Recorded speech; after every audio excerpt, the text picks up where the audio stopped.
You're about to listen to TADPOG, Tyler and Dave Play Old Games. It's a comedy video game podcast. We would like to stress that the hosts are not experts and are really just very crass commentators. Seriously, this is an explicit podcast that happens to talk about video games sometimes. So please enjoy this pretty okay podcast with Tyler and Dave.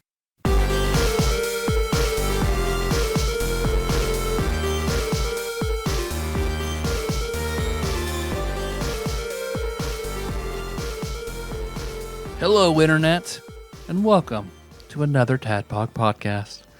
It's just a little old Panera Bread level. You'll get it when you hear the stinger. Yeah. Don't worry. If you were, if I were as diligent to editing these as you were, Tyler, for editing the D&D actual plays, I would put in a record scratch sound when you said Panera Bread. Or an Earthbound. What a mystery. You might be wondering how I got here on this Panera Bread podcast. Hey, didn't see you there. Where three, day by day, as they shuffle down the mortal coil, aging old men talk about. That's a fun one. Increasingly, yeah. That's a fun new intro. Yeah. I like it. Well, it's my Eeyore intro. Yeah. I had a shower thought today Go on. that you're either at the beginning. THOT? Yeah. She was awesome. Scrub my back and Nice. everything. That means you're friends. Yeah. You're either at the beginning or at the end of your life at all times. What about the middle part, though? There's no middle. There's It's no all middle? beginning Is or this- all ending. You're this either is in the some- first half it's of your some Yoda life shit. or the second half of your life. You just never know which half you're in. I have a pretty good idea which half I'm in. But, you know. You don't know. They're working on that cure, that aging cure. You know that. You know I'm watching that, right? Well, Yeah. I'm there. They got I'll a volunteer. rat. They got a rat who was gray. Now his fur is all black again. They're doing it. I'll take it. Probably give us cancer, but they're Yeah, doing but that's We all just turn up it. in little Deadpools, just If they reverse young, full of it. cancer. Deadpool if they babies. reverse aging, we'll be here to see the planet burn up. Yeah, They're not going to fix that. That's but at true. least we'll be Run out young. of resources and cannibalize each other. Yeah, we'll be youthful and vigorous while we're raging through the apocalypse in our cars with sheet metal sidings, riveted to the side and Tesla. gun turrets and stuff. Yeah, Yeah, I want to see Mad Max with all Teslas trying to get. it would be a really Solar panels and shit. quiet chase scene. You know. I like to think that they're not fighting over gas anymore. Right. And they've got solar and they're like, hey, we got the sun. We don't really need to fight. I mean, we're still doing it. We're still Because it fighting. makes a but good movie. Not for that. I mean, we're just fighting because we want to fight. Because we're bored. humans, so, we don't have yeah. anything else to do. We're just going to fight. We're fighting over Twitter now. Ownership of Twitter. So I'm going out of town, so we're having to record a little early, and we couldn't do the Scott Pilgrim game. So Dave, you had a suggestion a few weeks ago that worked out perfectly, which is double. Did it? It did. Did it though? It Did worked it? out. We'll get to that. It worked out. In the second segment. We will get to that. I didn't have a ton of time, so yeah, it worked out perfectly. Worked out great for you. Double Dragon 3, The Sacred Stone. Sacred stuff. Sacred stones. Put that on a 1 hour loop. 10-hour Sacred Throw it. Stones loop. Throw a little Probably reverb gonna- on there. Probably get a copyright claim somehow. You can say it 99 times, but you guys said it 100, and we're not having it. Well, before we talk DD3 TSS, as I like to call it, what have you guys been up to since we recorded? Not much. No. No. I'll go through my usual, what did I watch? What did you watch? I watched a thing. Yeah, hey. Yeah, so I can join in on this. Nice. We Wouldn't it be great if we watched the same thing? Wouldn't it? Yeah. I feel like we didn't. Like the first Kids in the 'Cause I Hall don't have- skit where they call each other at the same time? I don't have a lot. Usually I've burned through a lot, but it's taken me a while to get through the current thing I'm on. But we did first of all. Did you finish JoJo's Bizarre Almost. Adventure? Oh my fucking god, dude! It's only That's so much It's only stuff. 5 seasons. Only 5 seasons, and like what, 26 episodes? I watch TV like it's my job. Yeah. I'm behind on things. Don't because make it of your job because JoJo. then you'll hate it. Tip. Hard to I do. once had a TV watching job. I hated it. Oh well, Nielsen family. Yeah. I've also been a TV watcher since I was knee high to a billy goat. Yeah? So I'm a pro at it. You I are, loves me man. some TV. But before I get into TV watching, we went to the movies again and saw Thor: Love and Thunder. Yeah. Which Yeah. was great. I Good. loved it. I thought it was super, super good and a worthy follow-up to Ragnarok. Easily. I almost That's liked good to it hear. a little bit more than Ragnarok. Really? Maybe not. I mean, What they was were it? at least on equal par with one another What for me. what might have tipped the scale? Because the Ragnarok just sort of took me by surprise. Yeah. Because of Taika Waititi's directorial style and the way they. Is Buff Portman in that one? Yes, she is. Yeah, Very I was Not in curious. Ragnarok. No. Oh, okay. No. She's only in Love and Thunder. Oh right, yeah. I've seen Ragnarok. I haven't seen Okay, Love and okay. Thunder. Yeah, I didn't she's know. absolutely in it. Yeah. Irvin Cobb's daughter's name is Buff. Really? Yeah. Really. So Buff Cobb. Buff the Vampire Slayer. My favorite sort of corn on the cob are the buff cobs. I do like You a know, Buff those Cobb. thick cobs. All the fixins on it. Fixes. No, the reason Ragnarok still has just maybe a teeny bit better for me was because that surprise factor. The gratuitous of, nudity. Holy shit. It was like not expected that they were going to go that direction with it. But I kind of knew that style of movie now going into Love and Thunder, which wasn't a problem Sure, by yeah. any means. It was more of the same awesomeness, in my opinion. Mm-hmm. So, and it tells a really cool story. It's almost like it's very encapsulated. It doesn't deal much except bringing Jane back. Yeah. It doesn't deal much with the other stuff that kind of went on in the MCU. You get just a taste of the Guardians. Just a little bit, Just a like little for the taste. first maybe 5-10 minutes of the movie, just to say, hey, we're still here, and then we'll see you in 2023 kind of thing. I'm still a raccoon. Enjoy the show. Still no Gamora. But yeah, it was really cool. We really liked it. I got Tanya to go, and we took Cohen. Yeah. And he was he loved it. At one point, we had a bathroom break, so I took him to the bathroom, and he was like, this is the best movie I've ever seen. And you're like, you're peeing. Yeah. This is not a movie. Sir, this is a Wendy's. I had to cover Kenna's eyes at one point. I don't know how much It got butt she's seen. I did not. Oh, well, that's true. There's butt you in the do get movie? to see Thor butt naked from behind. The god Zeus wills his robes off of him. Yeah.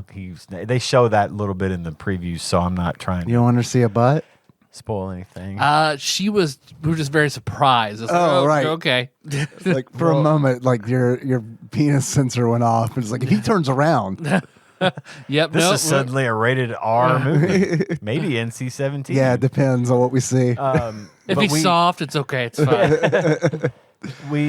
He's a grower, not a shower, Kenna. Maybe it's not fine for some of us, Tyler.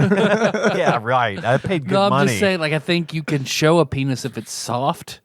It has a substantially lower rating than if it's hard. Yeah, I do. Yeah, think- an erect penis. I'm will not get talking you about for my daughter's viewing. I'm talking about general, censorship yeah. in general. Oh, we're all talking about something different because I was talking about Before- my own general pleasure of yeah. the film. Especially before someone takes that out of context and submits it to a court. So Yeah. I'm not talking. Who no. would do that? That would never happen don't know. in a million Do that. years. The face covering up moments for us with Cohen. It got a couple of points were kind of scary. There were a couple of pretty decent jump scares in that movie. Christian Bale And also. Christian Bale was the villain, and Yep. yeah, he was. As Christian Bale, He was what Voldemort. Yes, he appears he's as himself. he's just yelling at people offset. Yes. He was what, atheist Bale. It was it's Yeah. evil. pretty much. Is United States evil. He was Countertop. he was he was like what Voldemort should have been. He was scary like Voldemort from Harry Potter should have been. Just so Noseless. well, no, he had a nose. But he was very scary, and there was a whole bunch of really dark yet humorous parts to it. You know, the way he was there was this one point where he's got all these children that he's captured, and he's telling them a scary story, and he's trying to be funny, but he's being really terrifying, and it's the way the guy pulls it off is very effective. So it's way. I feel like it was way goofier the whole movie. it was very But goofy. juxtapositioned to how much darker the evil aspects of the movie were. Right, Like, because in much Ragnarok- goofier, but much darker. In Ragnarok, you had Jeff Goldblum's character, which was kind of witty and funny. Sure. and he DJ'd, and but he would then in He the next Goldbloomed breath, all over the place. yeah, he did Yeah. everywhere. Yeah. He was gooped everywhere. It's great. I loved it. But in the next breath, would order someone's execution. Sure. Right, and I mean that for a Jeff Goldblum character was extremely effective. But I agree. I think this villain was much darker and much scarier. I feel like that's why they made Thor a little goofier, kind of to Right. bring up how heavy it was. He on was the other side. And what I think really lends the movie a lot of credibility is that juxtaposition, as you put it. The end of the movie was extremely emotional and satisfying, and I thought they brought it to a really excellent conclusion to tell this one story, and it was great. I highly recommend Thor fans, especially if you haven't already. It ranks up there in the MCU for me as one of the better movies, just especially as a standalone. I felt like Ragnarok sort of had a lot to do with the events prior to Ragnarok and the events after Ragnarok, which, Ragnarok led directly into the Infinity War and Endgame. And that served as a buffer in that regards. This just sort of kind of like previous ones stands on its own, and rightly so, because they had a few loose ends that needed tying up, and they did it in a really cool way. Yeah. So, definitely a big fan of that. Cool. We were thinking about going to see it this past weekend, but went to the pool instead. And then the park. Yeah, at the park. Great pool. Yeah, it is. I hadn't been there in a very, very long time. I was surprised that the whole locker room situation is Same. Very 1960s or whatever. Well, that pool, we used to go there it's the pool in the city park in Paducah, for those that aren't aware. It's a great big old pool, big old thing with a high dive and everything. Yeah, it's got some slides. Really nice pool. Lots of lifeguards. It's really well maintained. But it's been there since the 60s. Yeah. And I used to go there as a kid all the time. We would do we had a little amusement park. I think we've talked about Funland, had some rides and had some games and had some things. And then we had a water slide next to that, which was really bumpy and uneven and caused you to bruise up a lot. But after you're done with all that, you'd go over to the pool and you pay $5 or whatever. And you it's could totally swim. $5 still. And Yeah, it's the same price as it was. And yeah, great place. We went there again for the first time a few weeks ago ourselves. Yeah. On a whim. We Yeah. went to the park and we're like, you know what, think let's you go mean to the swim. pool. Yeah, on a swim. We went through the park. We were just going to go have a little picnic with the fam. And then we saw the pool. It was a beautiful day. And we're like, fuck this. Let's go get our swim trunks and go to the Nice. pool. So we spent the day there. So Henry got to see his first old-timey urinal trough. nice. Yeah. Yep, they still have that there. Because when he walked through there, he was he's looking at it and he goes to because it's this trough, it's this bathtub essentially with sprinkler system just shooting water down it, and he's he goes to touch the water, don't No. don't. It's a trap. That's a urinal. You He can was pee in "It that." is? Yeah, But don't touch anything. but don't pee in it. But don't pee in Do it. you There's see- plenty of stalls. You over see there. how nobody is in this area? Like nobody was in the locker room. No, I mean, it's always it's funny too because back in the day you had to, you right? had to shower and you get you would rinse off or whatever. They do not enforce that anymore. You have to if you're doing like the swim lessons and stuff. Oh, do you? Yeah, Oh, really? because I was Okay. reading up on that on the site. But yeah, if you're just going there to just hang out at the pool, nah. Nope. It's just like a big lobby, essentially. It's huge. because you have to walk through it. And when you walk in the front door, there's no door that goes directly to the pool. You have the door on the left, which is for the women and the girls, and the door on the right, which is for the men and the boys. And like if you're with your spouse, see you on the other side. She goes through this way, you go through that way, and then you can meet back up in the middle at the pool. But yeah, It's a loyalty test. It is crazy. It's Now's your chance, run. That place hasn't changed one bit. At least not the building. The Not pool since I was a itself kid, I mean. has been done up and made Sure. nice, and they put a water slide there. Yeah, the and building's the definitely little splash pad. And all old as that. fuck because Yeah. it's scary. It is. like I It's mean, creepy. it is totally creepy, and it's like, yeah, You let's just get. feel like even as an adult, I feel like I'm about to be molested. Yeah, and it's the middle of the day. Yeah. It's like noon. But it's on still a somehow Saturday. not. It's still dark in there Yeah. somehow. Yeah. It's a Because dungeon. it's all glass brick and concrete and brick walls and stalls and urinal troughs and things. But yeah, it's It's like an old. It's like it has the same vibes as like an old school, like an old abandoned school. yes, You know, it really does. it's got those kinds of vibes to it. Oof. So, but we were thinking about going to see the new Thor movie, and we went to the pool instead. And then the next day, he went to go see his Gram. Ah. So, but hey, I'm looking forward to catching it. You'll like it. Yeah. I do think you'll like it. It's hard not to, and it's worth a trip to the theater to see it because it's visually, obviously, a very Sure. beautiful and well shot movie. I like going to the theater. I'm liking it more than I used to, Yeah. just because we've been planning it for Sunday mornings when there's not that many people there, and the thing that always got me about being in the movies was the crowd. If it was it was a premiere that I just couldn't wait to see, and if every seat's packed, and there's something nice about being in a movie with a big crowd that's into the movie. Sure, yeah. that's cheering and having fun. I definitely don't want that anymore. I don't want that anymore. I don't want to be around I just love that assigned much COVID. seats now. The Period. assigned seats is the Oh, man, win that's for the the best. win. I've never been to a movie like I've never gone into the theater and people have respected the assigned seats. So far, Well, I knock generally wood, see one fight. Yeah. where somebody will walk in, somebody's in the same seat. The Paducah usher has to come out and sort of just haphazardly wave their arms a little bit, and eventually they leave. But yeah, there's always one fight. Yeah. We usually don't run into that because, like I said, when we're there, the theater's rarely got that many people in it. But Yeah. usually when we get there, our seats are open. We always take the seats Man. in the front left. It has literally never happened to us. We have literally never gone to the movies and our seats not have been taken. Really? Yeah. Yeah, we get the center. blows. We get the center with we can put our feet on the railing. So of we course do they're gone. We do the same, only on the left. Yeah. So I can sit on the aisle because if I have to get up and go piss or something, I want to just be able to go, and Yeah. not have to get in front of everybody. When we order the Or- tickets, it's like as we're ordering them, it's like we're not going to get these seats. It's fine. We're just reserving spots in Right. the theater. We're going to treat this old school, Right. and pretend like this little system they have set up just doesn't fucking exist. Yeah.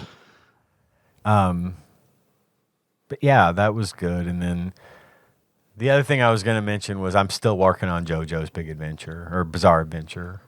I'm in like season 4 now, I think. I don't know. I've lost track. It's so crazy. It's so much better when you watch it in the right order. Yeah, I bet. And it's silly as fuck. And Yeah. I just love it. So Thor, Love and Thunder and JoJo's Bizarre Adventure. 4 stars. Wizen Sage says, check it out. Check it out. I saw Halloween for the first time. Like the original? Yeah. Like the Jamie Lee Curtis? Yeah. Nice. What'd you think? It's pretty good. It's good. Yeah, it's pretty good. I liked it. It's even by today's standards, it's still pretty good. Yeah. It Yeah. holds up. There are a couple I wasn't expecting like a whole lot, but it's also, it's also Carpenter. So it's Carpenter. It's and, like, okay, okay. what I know to it's gonna. expect. I know, and like there are some really, really, really, really, really good shots in that movie for it being a slasher, for sure. Like, and especially like there's a scene where I don't know what kind of lens is being used, but it's like in front of the murder house, and it's like this fisheye like kind of lens, and like just the fact of like the kind of pumpkin that they chose for that scene is like that was really fucking smart because it's a squat, like wide pumpkin. And it makes it look even more distorted because of the lens. Exactly. And it's like this is like, while this might not have like the best script in the world, there's some really, really nice shots, and there's like a kill in the movie that just absolutely like was like, are you fucking kidding me? Yeah, there's where he's some like of that. he like impales a dude, like sticks him to the wall with a kitchen knife, and it's like you do. It's like, come on, the knife is like it's possible. I know exactly the scene you're talking Adamantium. about, and I think It's about not. that It's not every long enough. time. It's not an issue of the material it's made of. It's a kitchen knife. It's like it's going through a dude and like with enough. It's and just enough impossible. to stick in the door, and it's like super sticking out. Oh like, yeah, it's but whatever. They didn't I think mean, that through, or they did. Or they did and didn't care Because they just want to make it. Might have been a ratings. We're supposed to stick Who the knows? guy to the wall. We don't fucking care. Yeah, don't make it too real. I don't know, but I liked it. I thought it was good. I do like those old movies. I like that one. Halloween 2 is pretty good. It picks up, right where the next one left off. Except they pioneered the idea of where the fuck is everybody in the hospital. Have you ever seen a horror movie? Generally speaking, apparently hospitals in horror movies are not staffed and completely abandoned at night. That's not just in movies, my friend. Is that a real thing? Also in yeah. Persona 4 Golden. Oh yeah. Weekends Same. and nights is fucking slim. Is it? Yeah. Okay. Well, it's even more slim because, they'll have like one nurse on duty for the entire hospital, but really there's only 2 patients. So I guess it's fine, but you got a screaming woman What trying people to thought- get away from the killer, and there's nobody there to What the conspiracy help. theorists thought hospitals were during COVID. Yeah. Yeah, exactly.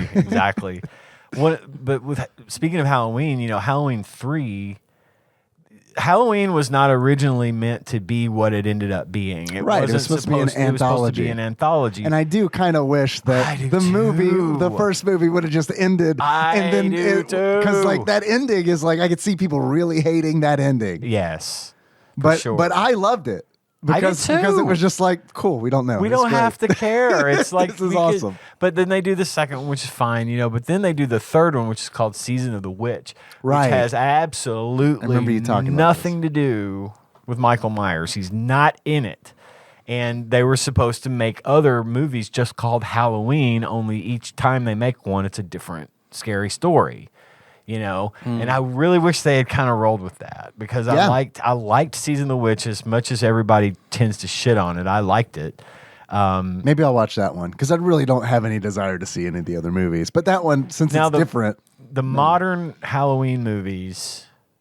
Now there's been 100 of them. sure. They got all the way up to. And people have opinions about them. They do. I know that. They really do. And Rob Zombie made a couple. Right. His take on it was it was Rob Zombie's, and we talked about this in the Discord Sure. recently. But the more recent ones, which is the Halloween, I can't remember what the first one. There's one called Halloween Kills. H2O. And the next, no, not H2O. And the next one's called Halloween Ends. And they're picked up by, it was the 3 movies that are essentially made by the people that originally were involved that are still around. And it picks up where, like, I think the first or the second one left off and sort of disregards everything that happened in between. Gotcha. And It's like a divergent they're timeline. really, no, it's, The Halloween those are the multiverse. divergent. Yeah. Yeah, everything's multiverse now. Everything between Halloween 2 and the recent Halloween movie, and I think it was just called Halloween again. Jamie Lee from didn't Trading happen. Places. That was actually the in this one. multiverse. Right. Yeah. Right. Yeah. And then Jamie Lee from True Lies is in another one. And then Jamie Lee from Trading Places. People like Yeah. that, Jamie Lee. I do. I like all the Jamie Lees. Hard not to. But anyway, those are supposed to be like canon, and then everything in between is multiverse stuff. That's whatever. Because Right. at one point, I think they lost the license and it was going out to whoever the hell wanted to That make them. And sucks. I don't know, some horrorphile out there is going to tell me, going to chime in, and please do. But I know it just was sort of in limbo there for a long time until they finally picked it back up and said, okay, here's what we're going to do. What I'm hoping, which I know isn't going to happen, but what I'm really hoping is that Halloween ends with Halloween Ends. The next chapter. I hope it ends forever and they stop making them. And then you don't want what if they reboot it, but instead of Captain Kirk mask, what if it's Chris Pine? What if they switch out Chris to Pine, Captain Kirk? I Yeah. can totally do that. We'll call it the Halloween Kelvin timeline. I fucking love it. What if it's a Pike mask? Yeah. Well, I'm glad you got to watch the first one. That's I a good thing to have in your repertoire. We watched Serpico. You ever seen Serpico? No, but I understand that it is referenced heavily in an Always Sunny in Philadelphia episode. Oh, is that right? Yeah. So See, I wouldn't know I got that. it. I feel like I got the gist. All right. Yeah, I'm just thinking about the This Is Halloween, where it's a Jack Skellington mask. Oh, yeah. Sorry, that just popped in my head. No worries. But we finally decided. We've been trying to watch old movies that we've heard 1,000 times about and never saw. We watched Serpico. It was fine. Yeah. It was fine. I might also be wrong about that Always Sunny thing. I don't know. Nah. Probably not. It might be a different movie. Is it like, what is it about? I don't. The movie? Serpico? Oh, good. Yeah. I was like, man, I don't even know what that Always Sunny episode was about. You know, it's Serpico. I said what it was about. It's Serpico. Are you asking what Serpico's about? Yeah. It's a true story about a cop named Frank Serpico who is like beyond honest. Like he had this mission in mind of trying to root out corruption in the New York City Police Department. So like all of these cops were on the take, like getting payouts for protection money, and had bagmen to go pick up all their cash, and they were making just money hand over fist. But he refused to take money. And he ended up getting assigned to a lot of these departments and was trying to build a case against the police department as a whole and to root out the corruption. And then he ended up getting I think I've seen this episode of Always Sunny. And I think I think it's the episode where they get the old Crown Vic. I think it's an early episode. Oh, is it? Yeah. Well, I may have seen it and not realized it was referencing Serpico, but in any case, that was the gist of it, and his sort of career as a cop. And I think they implied that he was ultimately responsible for for inspiring the internal affairs division of most police departments. So they would have their own internal investigation against police corruption and cops that commit crimes and things like that. So they didn't say that's what happened, but what was funny though, because I this isn't really a spoiler. At the end of the movie, all it says is Frank Serpico retired from the NYPD and moved to Switzerland. I didn't know it was a true story. Oh, wow. When I watched it with Tanya. No, I didn't They know. didn't shit on that ending. God, Well, what they kind of did. Evangelion Bone shit it is in. that? No, they absolutely did, and I was like, Congratulations. what the fuck was that? 2 hours I watched this, and then they're just going to be like, and he moves to Switzerland, and Tanya's like saying, and she's going through IMDb like she does, and she's just reading. She's like, yeah, and he didn't like it in Switzerland, so he moved back to the States, and I'm like, wait, whoa. What movie did that happen in? When did that happen? And she Serpico goes, 2, the Swiss she goes- The years. Serpico universe. she was like 1984. I'm like, wait a minute, was this a true story? good Is it guess. She's like, Orwellian? yeah, it was a true story. So it completely, at first I was like very disappointed in the ending. I was like, what the fuck? And then I realized it was a true story. They didn't have anything more at the time because the movie came out 73, which is the year I was born. So they didn't have a lot left to say. Right. But I was really glad to find out it was a true story because I thought, well, what the fuck did this win an Oscar for? kind of It just ending is ended. this? So many old movies do, though. They just sort of end. They just Yeah. sort of poof. It's like, and we're done. Bye. And they'll show a wide shot of the street as they, whatever. Stephen King style. Yeah, it's like, what?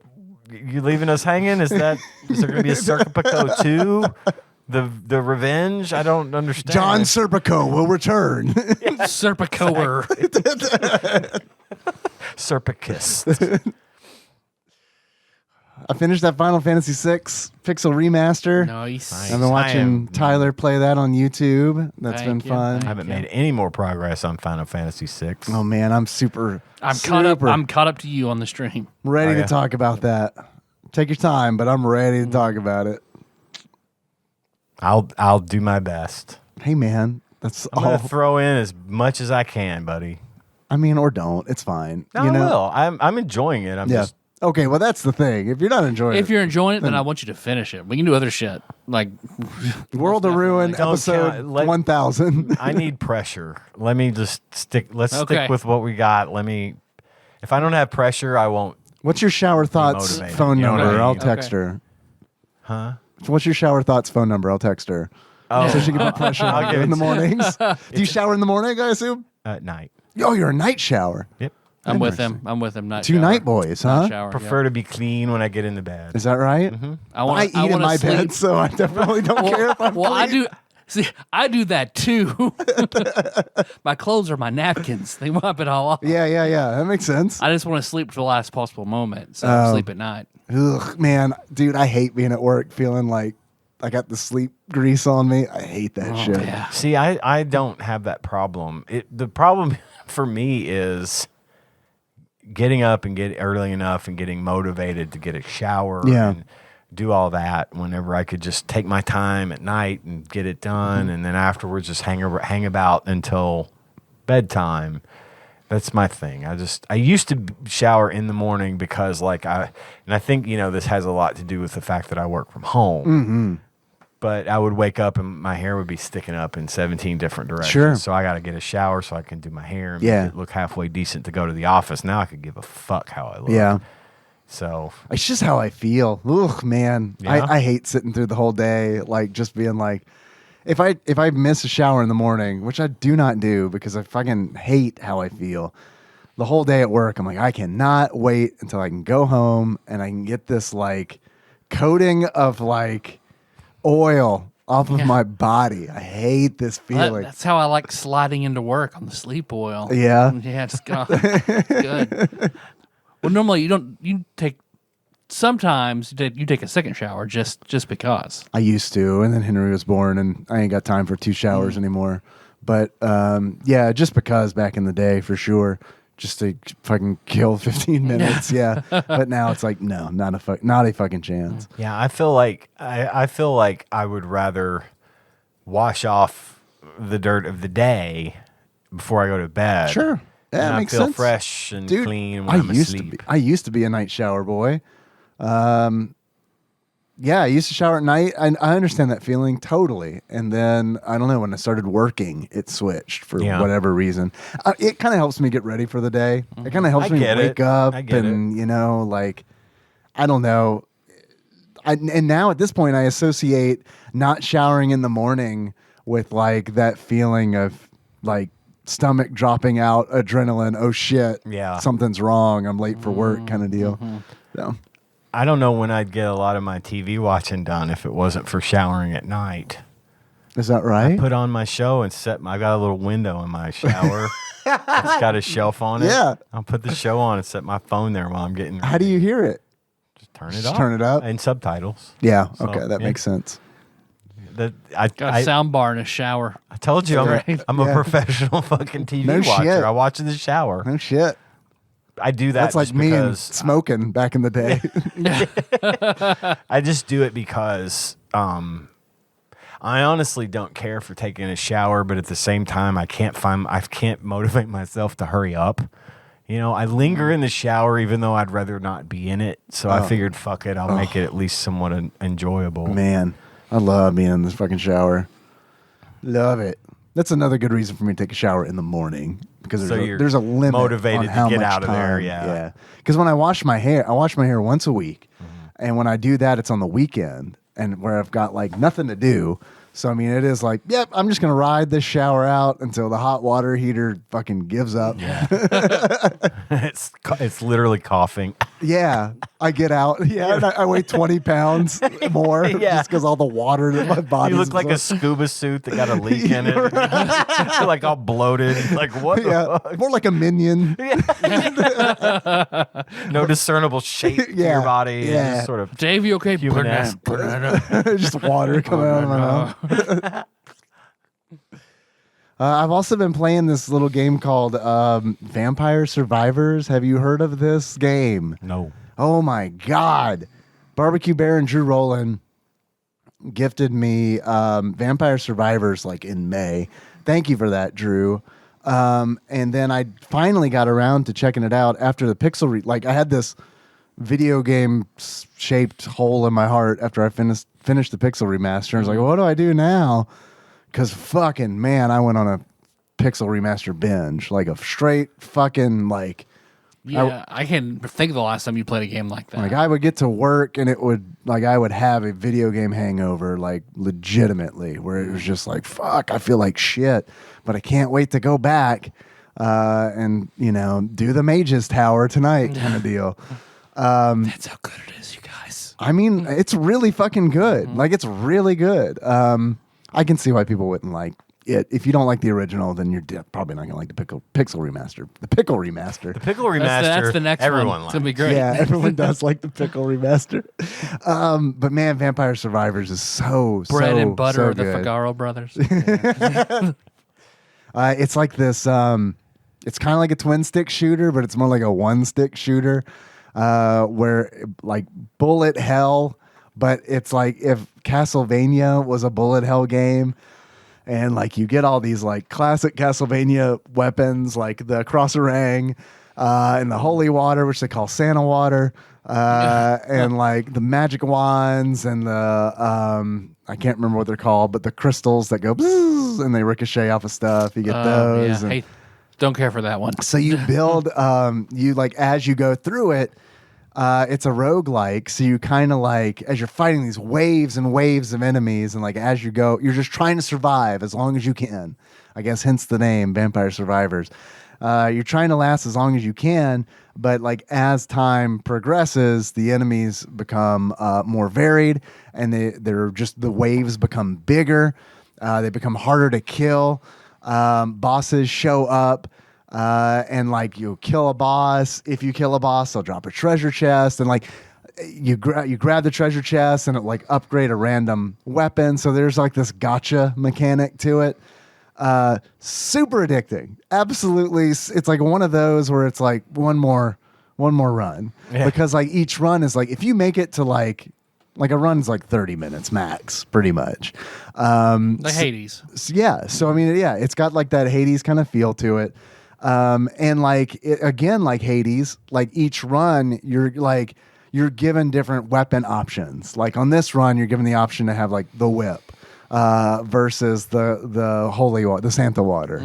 So and then you can unlock these evolutions where it's like if you pair the Santa water with this passive item, and then you level the holy water, the Santa water, all the way up. It becomes this like new evolution of the Santa water. So What's it called again? It's called Vampire Survivors. It is unfortunately only on Steam, but I hope that changes in the future. Sounds like it would be a good Switch title. Yes, absolutely. It's like Hades was. Yes. And I hope it's going to change, and I'm hopeful that it will change because it's in early access on Steam. So maybe when it's donezo, they'll like, They and they've will got have developed it. they'll and put it out. push there. it out because it would be awesome on the Sounds Switch. like one I'd love to try. It's $3. It is shit. $3. So take my money. And it is 1,000% worth the $3. Okay. Like I've already put way more into it than the $3 that Barbecue Bear and Drew Rowland spent on it. So thank you for that, Drew. I fucking love that Sweet game. Unlockable characters. I mean, unlockable weapons. I mean, it's just like you get money like in Hades and Rogue Legacy, where you can like take that money and then buy permanent upgrades to your whatever character you're gonna take. It's really cool. Awesome. I think you guys would dig it. Sweet. What about you, Tyler? What have you been up to, man? I had a good weekend. Good. Melissa, who is perfect and amazing, just wanted to. We like going to the Zanies together. So she's like, "All right, for your birthday, let's go see Dave Attell." I was like, "Hell yeah, let's do it." So we had more of a belated event. My birthday's on the Tooth, July the Tooth. So pushed it back to this last weekend to go see him. So we go out. We spend one night, just like get a hotel room, which was really strange. We found one. We'd never been to it before. So we get there, and it's Marriott. Have you guys ever heard of a Marriott? Marriott. There's 2 R's. You probably roll it. Marriott. Mario. The T is silent. It's French. Mario. When we get there, It's it turns a me. out it's a Me, Mario. Mario. That it's an extended stay. So I don't know how long people are staying in, but we get up there and like There's a guy in your room. well, they're making like a burrito. barbecuing outside and Yeah. shit, and like everyone's standing around the door like in their individual Jay and Silent Bob type pairs. They're all super nice. Yeah. But it took forever to get somebody. It's the swinger Marriott. Maybe it was really weird. You have to pay extra for a lock on the door. Here's just a key. Got to sleep wherever it fits. There you go. Pick yours out of a bowl. It took forever. We only saw the same front desk girl and literally no one else. Like housekeeping never came, never saw them, never. I mean, never got any towels, never got any turnover. No, nothing. When we got in the room, it was we were missing like nightstands. So there were like chips in the paint where they clearly had ripped it out, and like no amenities. It was. Was there a very bed? It was cheap. There was a bed. There was a Pallet fridge. on the floor. The bed was almost like a pallet, just A literal pallet. a foot off Like the a ground. wooden It was pallet. really weird, A bunch of wooden pallets. but it was cheap. Well, that does explain it. Yeah, we went to a good Cajun place. Yeah? that Melissa's. I heard you talking about this. Yeah, Melissa got it. What did we? We went. She wanted to try Cajun because we'd only had like Broussard. She's like, I want to try some other kind of Cajun. You mentioned this on your stream, which where can people find that? It's on the YouTube channel, yeah? It's on the yep. So the TADPOG YouTube channel. Dane's kind of helping me maintain that with all the streams. So I stream it and then he tags it and puts it up. He's got it in a list. So you'll have awesome. all our episodes, all the Scott Pilgrim episodes, Dave, your long plays, and your Twitch uploads, and then my Pixel remaster streams. Thank you for doing it's that, all up there. Dane, by For the sure, way. Dane. So you mentioned this on your stream, and it led me to ask the question in my mind. So her taste has returned from COVID. Oh yeah, it has. Okay, Yep, she's that's now. good. It might strengthen in the weekend, but it's back. Good. She's good. Good. So she had Because I was curious, like, life-changing is that why you went to fries. Cajun? Because it's like, I guess I could taste this shit. So normally you're probably right. Yeah. Load me up. We wanted to get Indian, but it never just worked out. We never quite in that mood. So we went in the afternoon to this Cajun place. I can't remember the name of it. It was like Lagoon, something. Laguna from Final Laguna Fantasy from VIII. yeah, just making Cajun food and playing card battles. It's really, You're wondering why you're even here? I had blackened catfish and blackened shrimp with Gouda grits. She had Gouda grit sounds good. She had blackened It's a good blackened band name, catfish, actually. Gouda grits. Yeah. Maybe Link will call us at the end of this episode. and then what looked like steak fries, but they were super thin and they had some sort of spice on them. They were cooked very well, so I mean they were super crunchy. And she was just like, "Oh my god, my world is rocked by how amazing these fries are." So Nice. I went and bought. I think it's Slap Your Mama seasoning. So I went and bought got some of that. That was at the Publix. Barbecue. So I'm gonna good, try. makes you want to slap your mama. So we ate there. Trying to think anything else that stands out in particular. Like we ate that was really, really good. Oh, the Steam Boys dumplings. Steam Boys and the Dumplings. Yeah. Another band name. Team boys. Because every Steamy Boys. there was this place called Fat Bites that was on like diners, drive-ins, and dives. And it was brunch. That's kind of what we were feeling, something a little lighter. Did you guys cosplay as Guy Fieri when you went in? We should have. Guy and Gal Fieri. Gender swapped, of course.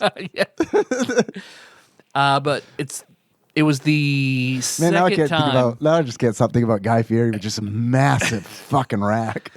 And it's what he would have. Yeah, it is. Yeah. It is. No understated breasts for that guy. No. He's going all the way.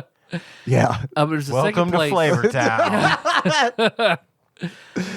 The second place we walked into where we just walk in and there's no like host to greet you or anything, and they clearly have something very specific you're supposed to do to order. It's the woman from the extended stay. And no explanation. Maybe. It's attached. It's on the back of it. You're in the Truman Show. I don't know. I don't know how to break this to you, but you are in the Truman Show. It's like the bathroom Arby's, you know. It's like she just stands on a door and it flips around. She's like, "Welcome to this restaurant. May I help you?" We nearly left the Cajun place just because when we walked in, there was no like "seat yourself" sign, so we stood there for a long time. Yeah. And no one seated us. I hate that. So I hate that in restaurants so I went so much. and sat down, We need and we waited for a directives. long time. I see somebody like they've got like an 11-year-old kid running plates, and then one dude just sort of walking around, and we just sat there, and he doesn't pay us any mind till I go over and I pick up menus, and I stand there, and no one says anything. Go and sit down, and then I see like the host guy who's also running the register. He gets a sandwich and just goes and sits down at one of the tables. So it's finally like, I guess I'll go to the register, and I just walk up there, and then he stands up and walks from the register. It's like, "Oh, hey, can I help you? Is this how I order?" Yep. Is this a restaurant? Okay. This isn't your house, is it? Did I just walk into your house? It did look like somebody's house. Yeah, ordered, ate, good, left. Fat Bites, we walked in the exact same thing. Only for a Sunday morning, they didn't have any drinks that had caffeine. Period. Really? Everything else was weird, bougie, like kombucha, hipster sort of stuff, and fruity, sour, IPAs. And that was like it. And again, we walk in and stand there. We don't know the process. No one's talking to us. And Melissa's like, "I really need some caffeine." I look at the menu and I'm looking all around like, I don't see a Coke machine. So it's like, fuck it. All right, fuck this. I'm getting old. We're to the point I'm like, can no one just say something to me? Yeah. When I come into I don't know your rules. Somebody just say something. Yeah. Scan this QR code with your phone. Can you seat me next to the belligerent drunk guy, please? Who doesn't like things? So the best reviewed brunch place in Nashville is called First Watch. Like thousands and thousands of reviews, like 4.9 stars, like above and beyond the most high rated. One, I think that is a horrendous name for a restaurant. Like I see First Watch, I'm like, that's a church that has a culty edge, or it is like Game of some sort of Thrones. emergency services. Yeah, it's something. It's not I'm the watcher on the wall. Yeah. But we went, and of course, No one catches pedophiles better than First Watch. We go, and it's We got sandwiches, middle-aged too. white women with suitcases all the way around the building. So it's like, all right, fuck it, we're not going here. 2 doors down is a steamed dumpling place that has no line at all. So it's like, I pull it up. It's super well rated. Okay, cool. We go in. Did they have steamed hams? I wish at this wish time they of had year? steamed hams. In this part of the country? Localized in Centered Nashville. directly in your kitchen? So we went in, we got dumplings, and I noticed they had soup dumplings. I've never had soup dumplings. It's like, okay, cool. We both thoroughly enjoyed the kind of dumplings that we got, and then the soup dumplings were a huge disappointment. One, I noticed because they bring out the bamboo steamer and you open it up there, the dumplings, but I noticed underneath it was super wet.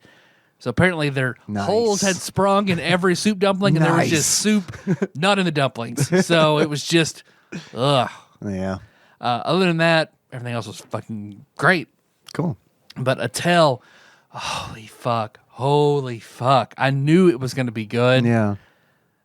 I didn't know it was going to be that good. Like that's the best comedy chain Charlie Sheen, Martin Sheen. That's the best Sheen I've ever seen. The Dave Sheens Attell. were there. It's the best Charlie Sheen / Dave Attell I've ever seen.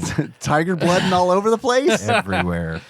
So like we Diddlin' went. Feldman's. Oh, sorry. Diddlin' Feldman's Hames. Diddlin' Ames is a good band name. Because like the show was. It is, but ooh.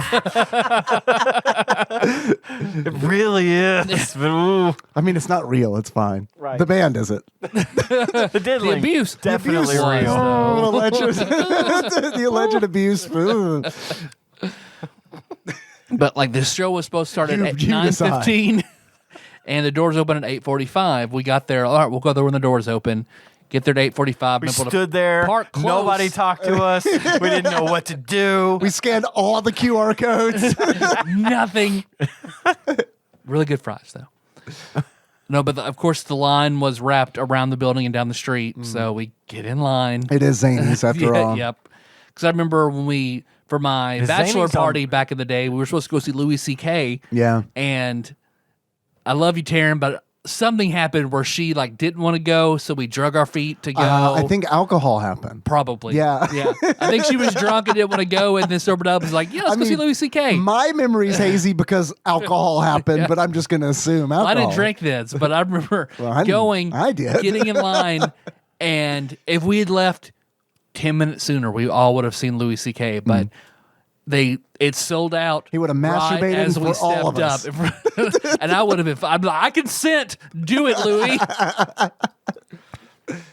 Is Zanies on Broadway? I don't know. It's in Nashville. Downtown. I like Zanies a lot, but man, the whole line situation fucking sucks. Like Zanies is a really cool place. It's much bigger than we went to see Mitch. Now there's like a balcony, and they've made it twice the size at least. yeah. Cool. We went in. Of course, we already had seats. It's been sold out for weeks and weeks now. So we go through. They eventually, but when they get in, it takes a while because they're taking your phone, putting in a magnet sealed pouch. Faraday cage. Yeah. So you have to do that. But by the time we're so far back in Federline line, but cage. it worked out for us because we're so far back in line, they're starting to bring out seats and set them up closer to the stage. So we're like 20 feet away from we don't have a table, but we're set 20 feet away from Dave. Did he give you COVID? It's very cool. I would have been fine with that. I did get close enough to him at one point to get COVID. Nice. There's a picture. Hey, there's a chance. Yeah, there's a chance Dave Attell gave me COVID. So we go in. What's better, Chris Rock COVID or Dave Attell COVID? I don't know. They're two distinct flavors. So he had, let's see, the host, his opener, and then Dave. All three very funny. The host, a guy named Alex, I think he was basically sort of the newest guy, sort of their gopher. He's like 6'9", 400 pounds. So most of his jokes are about being 6'9" and 400 pounds. Funny, but gimmicky. And he ended everything with, hell yeah. So, I mean, funny. Hell yeah. Hell yeah. The other, I can't remember the guy, the Let's second steal guy. that gimmick. Hell yeah. Yeah, that's ours Funny. now. I saw We can start calling the thing Beast again. Like, I mean, so Beast. we Beast we mode. only really did that in person. Like that did not really transcend to the podcast. But I like it. I'm in. It's Beast. So Beast. Dave Attell is Beast, huh? Beast. Oh, man, Beast mode. Beast. Yeah. His I'm done. opener, I don't remember his name, but he'd been on Conan and a bunch of shit. His opener was fucking phenomenal. Like, it's like, okay, I can see where Dave is taking this guy under his wing to take him places. Like, fucking great. And then whenever Dave comes out, which I haven't actually seen Dave Attell in a very long time, so it was surprising for a second, because of course it's been 20 years since Insomniac. So he comes out on stage, he's immediately talking about, yeah, I know you probably expect me to be whipping people in Syria. I get how I look. It's fine. But it was just non-fucking stop. Like, Yeah. we laughed for the entirety of his set. That was so fucking good. They did a good job, like, interacting with the audience, and every time somebody gets up to go to the bathroom, they have to rip into them, which is fucking great. Yeah. At one point, David Tell could play the fucking recorder really well. Yeah. So he has a lot of recorder-based humor. Nice. Okay. And at one point, he pulls out a second recorder and has double-fisted recorder quality. That's what you want? comedy. Do. Did he play Rushy? He played hot cross buns. Nice. Okay. Nice. But it was, oh man, it was so fucking good. And then he stuck around. He went outside and, where he was signing posters if you wanted to buy a poster, but otherwise he was talking to people and taking pictures for free. Yeah. I like it so much. Yeah. When a celebrity will do that. Oh, yeah. When they'll do it for free. It's awesome. Did you go and talk to him? Oh yeah. Nice. We stood in line. I bought a poster. He talked to me and Melissa. He fist bumped us. He chatted us like, "Where are you guys from? You guys look familiar. You've been to any of my shows?" Like he just like incredibly kind guy. And then fist bumped us at the end. Thanks for coming. I really appreciate it. Went back and I was like, yeah, it was fucking awesome. Good. I'm That glad is you awesome. had an excellent experience. super good guy. Very happy. I'm glad you got to see him. And then for my gift to Melissa, because I think I told you she was really into watching 90210 on Hulu. Well, apparently there are an unbelievable amount of music restrictions, like getting all the license that were on the original show. Sure. Is like impossible. So all the streaming services might have like at most 5 episodes from any given season after like season 4. So stuff's missing. Like the only season like 1 is the Beavis only and one Butthead, complete. Yeah, where it's exactly. just- It's all over the place. If you're going to watch Beavis and Butthead on streaming, they're not going to have the music videos. Yep. And Mr. Which sucks. Yeah, the commentary over the music videos was. It was You fine. need it. I didn't. It's part of the formula. You need it. I didn't particularly care for that because I felt like it broke it up. But at the same time, I realized later in life that was absolutely crucial to that show. So anyway, And then, but Mr. Bay happened to have 100 gig season anthology that I borrowed for Melissa. 4K, 90210. Thank you for David or- Tell. Here's 100 gigs of 90210. Here's more Damn. Luke Perry than you can fucking handle. Because you ain't getting no more. And then, have you guys ever? It's not a weird. Hell yeah! hell yeah, I had a random memory of a guy I grew up with. I went to church with him. He was the guy who I let him borrow my Game Gear for like 6 months, and he kept telling me, "Oh yeah, I'll bring you my Nomad. I'll bring you my Nomad." I started, my dog bit it. So My dog bit my Nomad? Yeah, and they put a hole in the screen to the classic shop. excuse. He just kept Oh, it was in dragging the it out shop. until I asked his mom. My dog bit it. I It love bit it. Got a hole in it. It's in the Bit shop it. getting fixed. You can have it as soon as it's done. And I asked his mom. So this is a trade? You were doing a trade? yeah, like what? Like a for borrowing. keepsies? No, Oh, just a okay. borrowing trade. I'm about to say, you're coming out ahead if that Nomad is real. Oh, I wish he was. Yeah, I'll let you borrow it. No, do you have Shining Force? Yeah, I got Shining Force. Yeah, you can borrow it. Fucking A. too Just let me borrow good your to Game be Boy. true. Okay, cool. And he drags it out, and I eventually ask his mom, like, is that Nomad going to get fixed? She's like, oh, what now? The ATV? handheld, like I explained it to her, like, she's like, I'm sorry, honey, Aaron doesn't have one of those. We have SpaghettiOs. You want some of those? You can borrow these SpaghettiOs for. They're the Walmart kind. If that's, Walmart. but they're the same, right? They're just as good. They're just. She as good. goes home and like gets it and brings it Wally back to me. She's stars. like, I'm sorry he lied to you. Here you go. Yeah. Let's get that Wait. guy on the show. He was well. Let me finish the story. he did marry Yvonne of the Yvette and Yvonne, the famous cute twins from when Dave and I were in high school. What? Yvette and Yvonne. I I could have swore we've had the conversation. I don't know. We probably have. I just like the don't remember twins it. that went to like some other school that everybody always talked about. No. I don't know. What school do they go to? I don't remember. Oh. No, I don't know. Okay. Probably the other guy. I don't know. Probably the other guy. I saw her on this show. Like, I know I thought we Yvette. talked about it. Yeah. I remember her too. I saw the stain. I remember her. I'm sure somebody, namely like Grim or Dane, will dig up me like saying yes that I know what you're talking about. It's okay. 4 years ago. So, but me now presently, I don't know. It's not important at all. If you deleted it to make room for other stuff, that's a good choice. I might have. I played a lot of Vampire Survivors, okay? I gotta have room for the upgrade. I got to remember what passives combine with your active upgrades, or it's a real pain in the ass. That is more important than people, twins from high school that we've never actually even spoken to. But I remember I had an interaction with him like 10 years ago, over 10 years ago, whenever I moved back here from D.C. and I'm going back to Murray State. I'm commuting from Paducah to Murray like every day. I'm late for class. That's a fun commute. Yeah, and I'm speeding, trying to get to 45 class. minutes of nothing. Nothing. Once you hit where you're close to Murray, slow the fuck down. Now it's 50. Got to stop and get gas, use the bathroom. You have one opportunity. Don't change your fucking mind. And then so I'm speeding and weaving in and out of traffic. So there's a car that does not like this. So then they start tailgating me, pass me, Lightning get up McQueen. to another car, and like I could see them in the rearview mirror telling the other car to stop so they can block me because they don't like that I'm driving. I guess I'm driving fast. I'm trying to fucking get to class. So Too fast. to stop me, and the other car eventually, like once I get up there, the other car's like, no, man. And he just like slows down. When I pass him, I look, and it's Aaron. I haven't seen Aaron in fucking forever. The Nomad guy. The dog Nomad bit my guy. Nomad guy. Yeah. So then once Man, I get to class, Wouldn't it be great if you had a Nomad in the car that you could have just thrown throw it at him? I got so many of these now, motherfucker. I don't need your I dog bitten feed them to Nomad. dogs. So I get to school, pull up in my laptop, check Facebook, and he has since unfriended me from seeing me.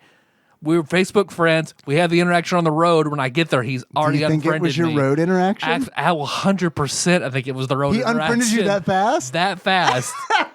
When was this? I mean, over a decade ago. Okay, so he probably didn't do it on his phone, which means he had to like harbor that. Probably, yeah. Went home. Fuck Harbor that rage. I don't want him to ask me about that or talk about. Fuck it. It's Pulls done. up his little cassette recorder and says, "Note to self: unfriend Tyler Holland." He stopped at that one gas station. Does anybody have a Palm Pilot? I got some shit I gotta take care of right now. So the other day, he just pops in my head for some reason. So like, I wonder what Aaron's up to. So I pull up Facebook, and he's dead. Oh, He died in November at the hospital I work at.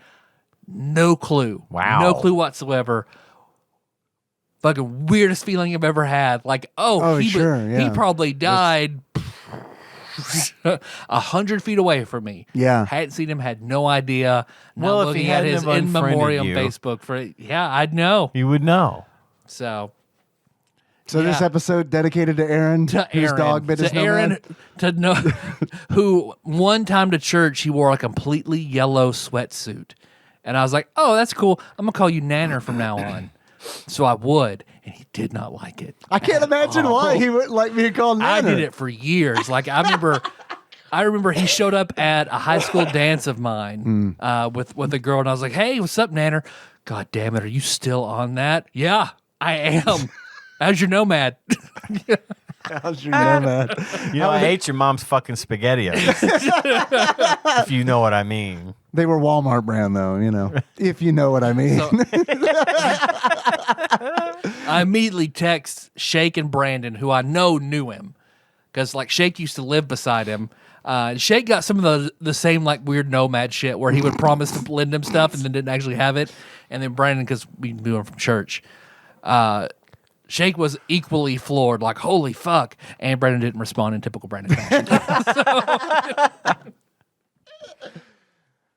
But whenever he sees a funny church meme, that's what I'll hear from Brandon. Yeah. Yeah. So good week of weird ups and downs. Yeah. Good week. I have a contest that I want to put on in honor of Sandwich Pope Phil a couple months back. Like he put on this great tournament for Punch Out for the NES. Yeah. Or I'm sorry, Super Punch Out for the SNES, which was amazing. It was a lot of fun. And like, it was regular. It was regular Punch Out. My brain is like, you cannot proceed with information until you get the other I thought it was information. Super Punch Out. Oh my God. Yeah. Pretty sure it was It Super was Punch Super Out, Punch Out. because I was like, it I had- wish I had done It had that. the biting Irish guy. Yeah, I remember Ryan, you guys yeah. talking about it actually. Thank you. Now I can. It was, I can it finally move forward. Because still I don't- found out about the extra championship mode that I didn't know about. through that what you were talking about. The special, On the the special circuit. Yeah, special circuit. I didn't know about that until you told me about it, and then I went and played until I got the special circuit. Yeah, on it's that really Switch. hard. It's very hard. It's super really hard. Yeah. Holy Did not Carlo, do like well. a motherfucker. Oh my God, he's the Holy worst. Carlo's the fucking hardest in the He game. is the Yep. worst. I wouldn't know because I never made it past him. Like if anybody after him is harder, I don't think the Bruiser brothers Good are as Lord. hard. So yeah. good with his fucking staff. Yep. Jesus, All his Chinese powers. God, this ancient mystical art. Yep. But That's probably a better way to put that. Freaking Chinese powers.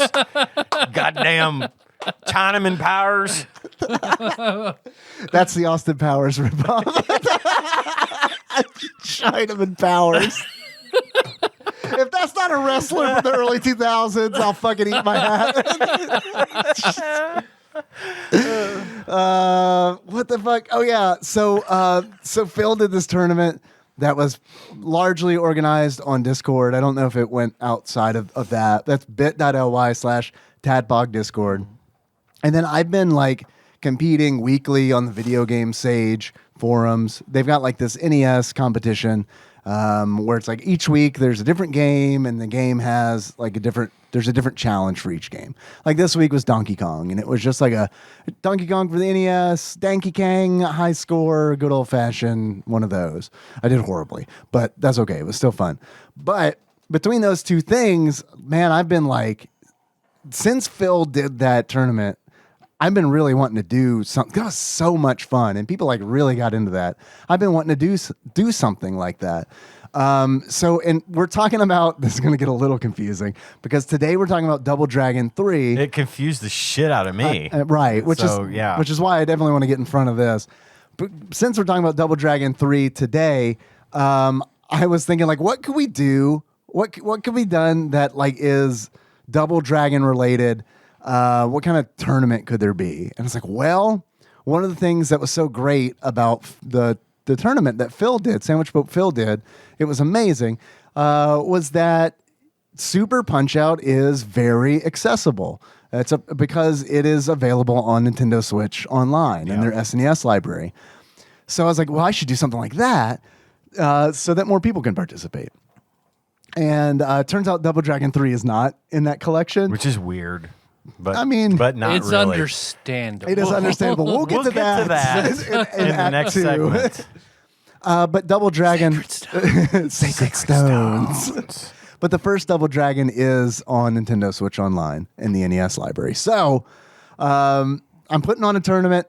I'll announce this on the Discord as well the day that this episode drops. So you'll have like I'm not going to give you the full rules here. Check out the Discord, bit.ly/TADPOG Discord. There's not just this going on. There's a lot of cool stuff going on. We have announcements. Tyler announces when he goes live on his stream there. So if you don't want to miss one of those, first of all, subscribe to the TADPOG Podcast YouTube channel so you get a notification. But also get on Discord so you can see when he's going live. And then there's also really good conversation that goes on in there. We hang out in there a lot. I don't talk as much as I like to because I generally am at work when I'm on the Discord. But there are a lot of great conversations. A lot of big fans. Our executive producers are all on there eventually at some point. We're on there. Love the Discord. It's my an awesome place. Yeah, like I don't really do a whole lot of social media. Like pretty much all I do is just the TADPOG Discord, and that's like enough for me. That is a good place for me right now. Get in there. Free. It's 100% free. It's come free. on in. Yeah, just come on in. bit.ly/TADPOG Discord.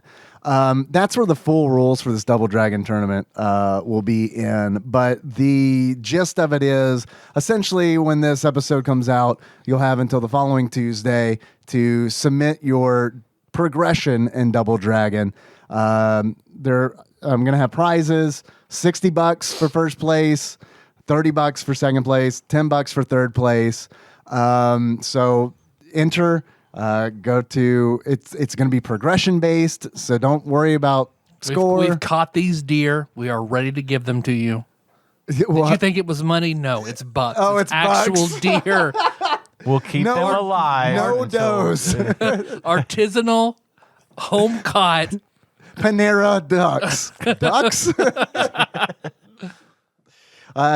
Check out the TADPOG Discord, bit.ly/TADPOG Discord. The rules will be there. I'll set up a channel in there that's specifically just for this.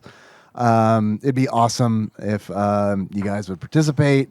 That weekend that was. If the three of us Super win, Punch we Out. save ourselves a lot of money.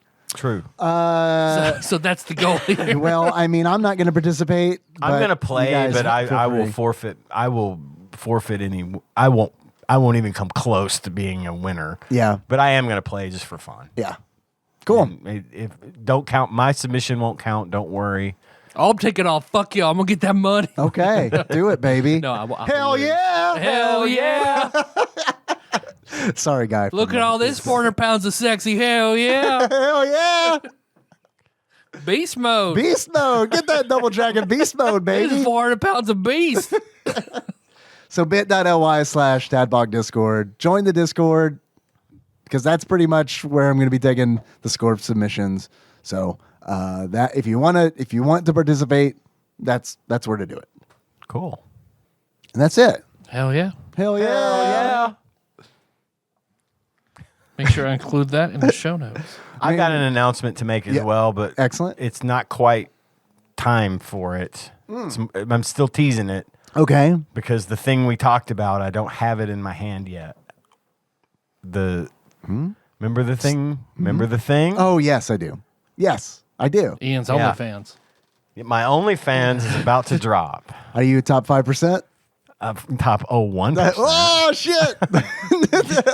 You dress up your penis in various Star Trek costumes. It's gonna Only be great. Among other things. Only perverts will understand. I'm going to go ahead and mention it again. I mentioned it on the last episode.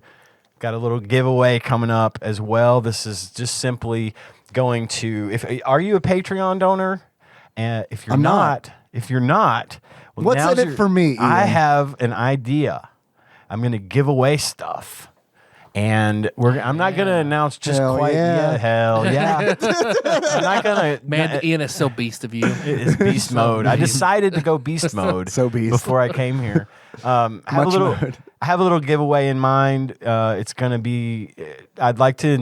I feel like we aren't incentivizing our Patreon donors enough, and those of you that donate, we're so super grateful for what you give us. We're gonna have a little contest. I'm gonna have a giveaway. It's gonna be a lot of fun.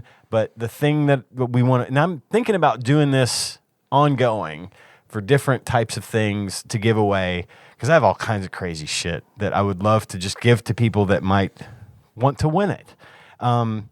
But I'm not going to reveal what the first prize is until I actually have said prize in my hand. Okay. It's on order. It's on its way to me. I'm expected to have it by Friday. Okay. So hopefully by next week I'll be able to make the official announcement about the contest. But get Perfect. those Patreon wheels turning, people, because it's gonna depend on you. Nice. Love it. Well, we're going to take a break for a second before we Let's take a break. Hit Do these. it. Hell yeah. Hell yeah. Go get make a beast piss. I do. Beast foam coming right up. Make a beast wee wee.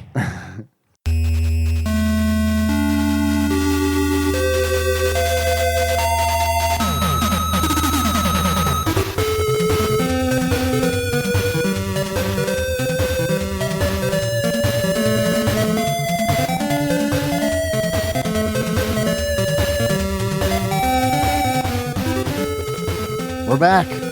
Tyler, how was the beast dump? So beast. Yeah? So beast. Hell yeah. All right, I just wanted to get the energy back. That's all.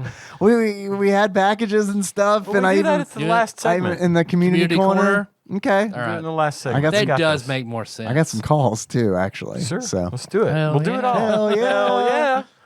This middle segment does not have to take long if we don't want it to. that's true. I mean, Let's hit it then. I don't mind if it does, but it's cool. All right, so Double Dragon 3, a side-scrolling beat 'em up, the Sacred Stone. The Sacred Stone. 1990 NES game. Yes, 1991 NES game, 1990 arcade game. So looking at the box art, what would you expect? A Double Dragon video game. Pretty much. 80s tact. Even if I didn't know what Double Dragon was, I would see that and think 80s tastic karate action. Yes. You would expect, I would expect, having looked at the box, for this to be, I don't know, to somehow exceed its predecessors. Yep. And not suck. Yep. What? So if you were to quantify your experience with this game as either a movie or a celebrity, what would it be? I've got a few. All right. My first movie. One for each character in the game? No. Let's cast Double Dragon 3. No, I didn't care about it enough to do that. You liar. I saw your notes. Roadhouse. Roadhouse. Which I think would really be for any of the Double Dragon games. Mm-hmm. But this because the guys in these games, they dress like everyone in Roadhouse. And they fight all the time. So there's that. You don't know that. Just when we see them, they're fighting.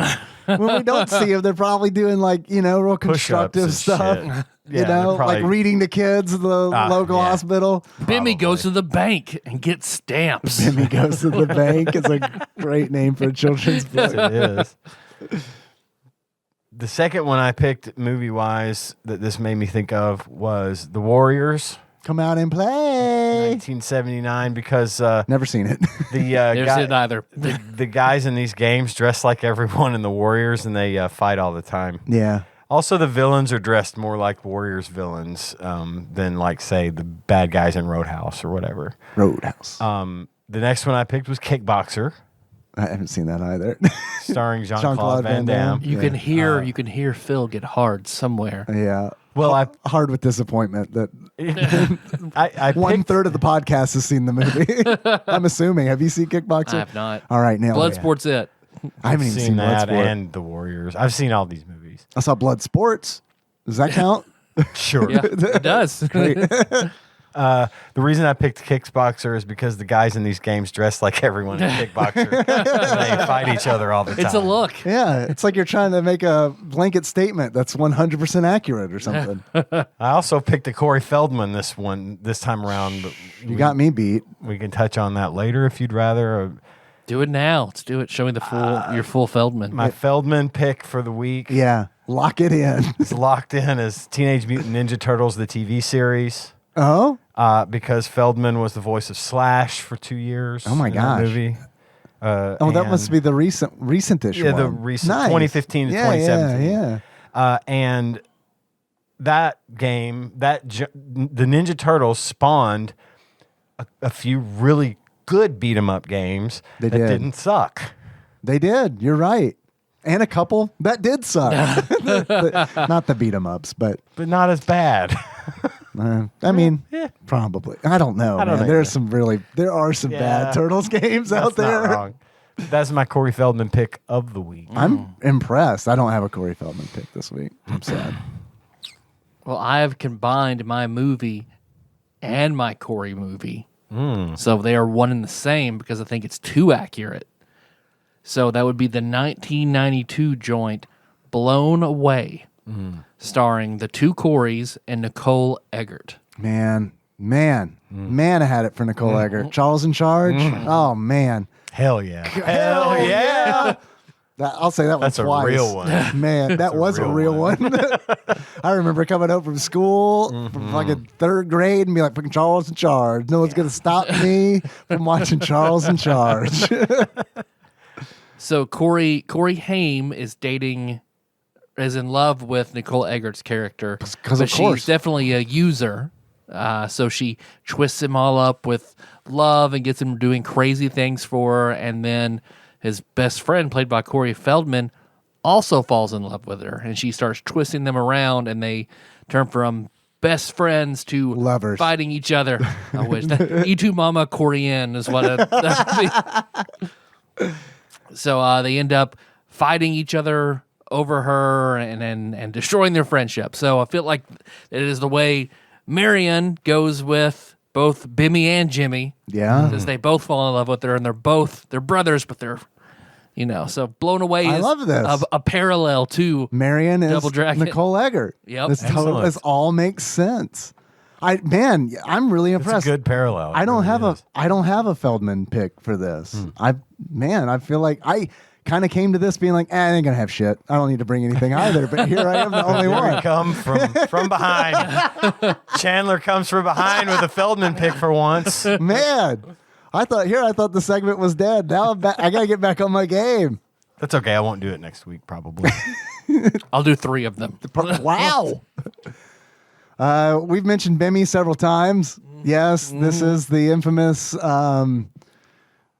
Double Dragon game where they get the name of one of the main characters wrong.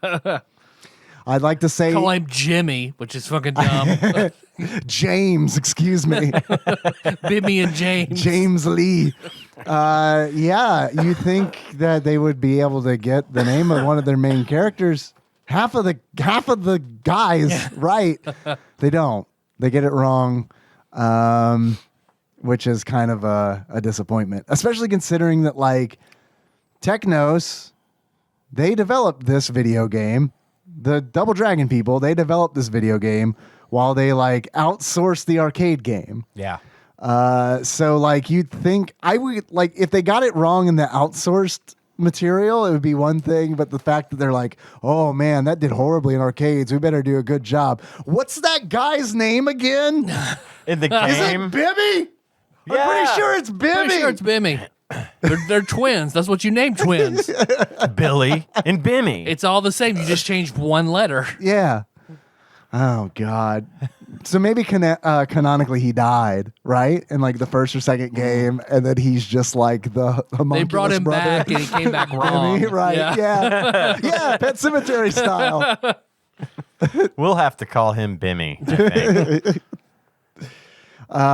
Something else that I thought that was really interesting about this game is Acclaim published this game in 1997.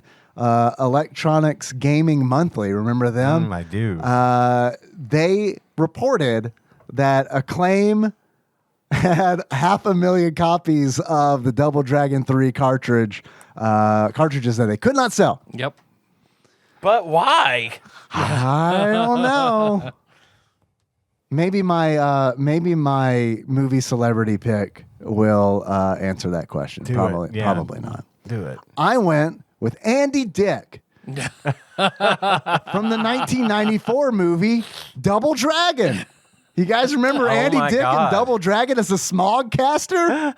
God. I do not remember that. That's not the only reason I chose Andy Dick. I also chose Andy Dick because Remember Andy Dick is Phil Hartman's murderer? well, I don't. Tell me more about Somewhat as his tangential murderer. his enabler slash murderer. He enabled, Phil's wife to kill Phil. So yeah, Andy Dick. I also chose this game because it's controversial and potentially violent, just like Andy Dick.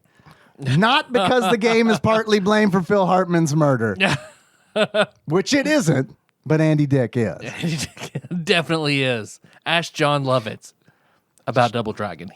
He'll know all about it. He loves Double Dragon. Especially Double Dragon 3 for some reason. Yeah, it's weird. You think it'd be 2 because he likes helicopters, but Well, you know how we generally feel about it. It's not a spectacular game. No. I fucking hated this game.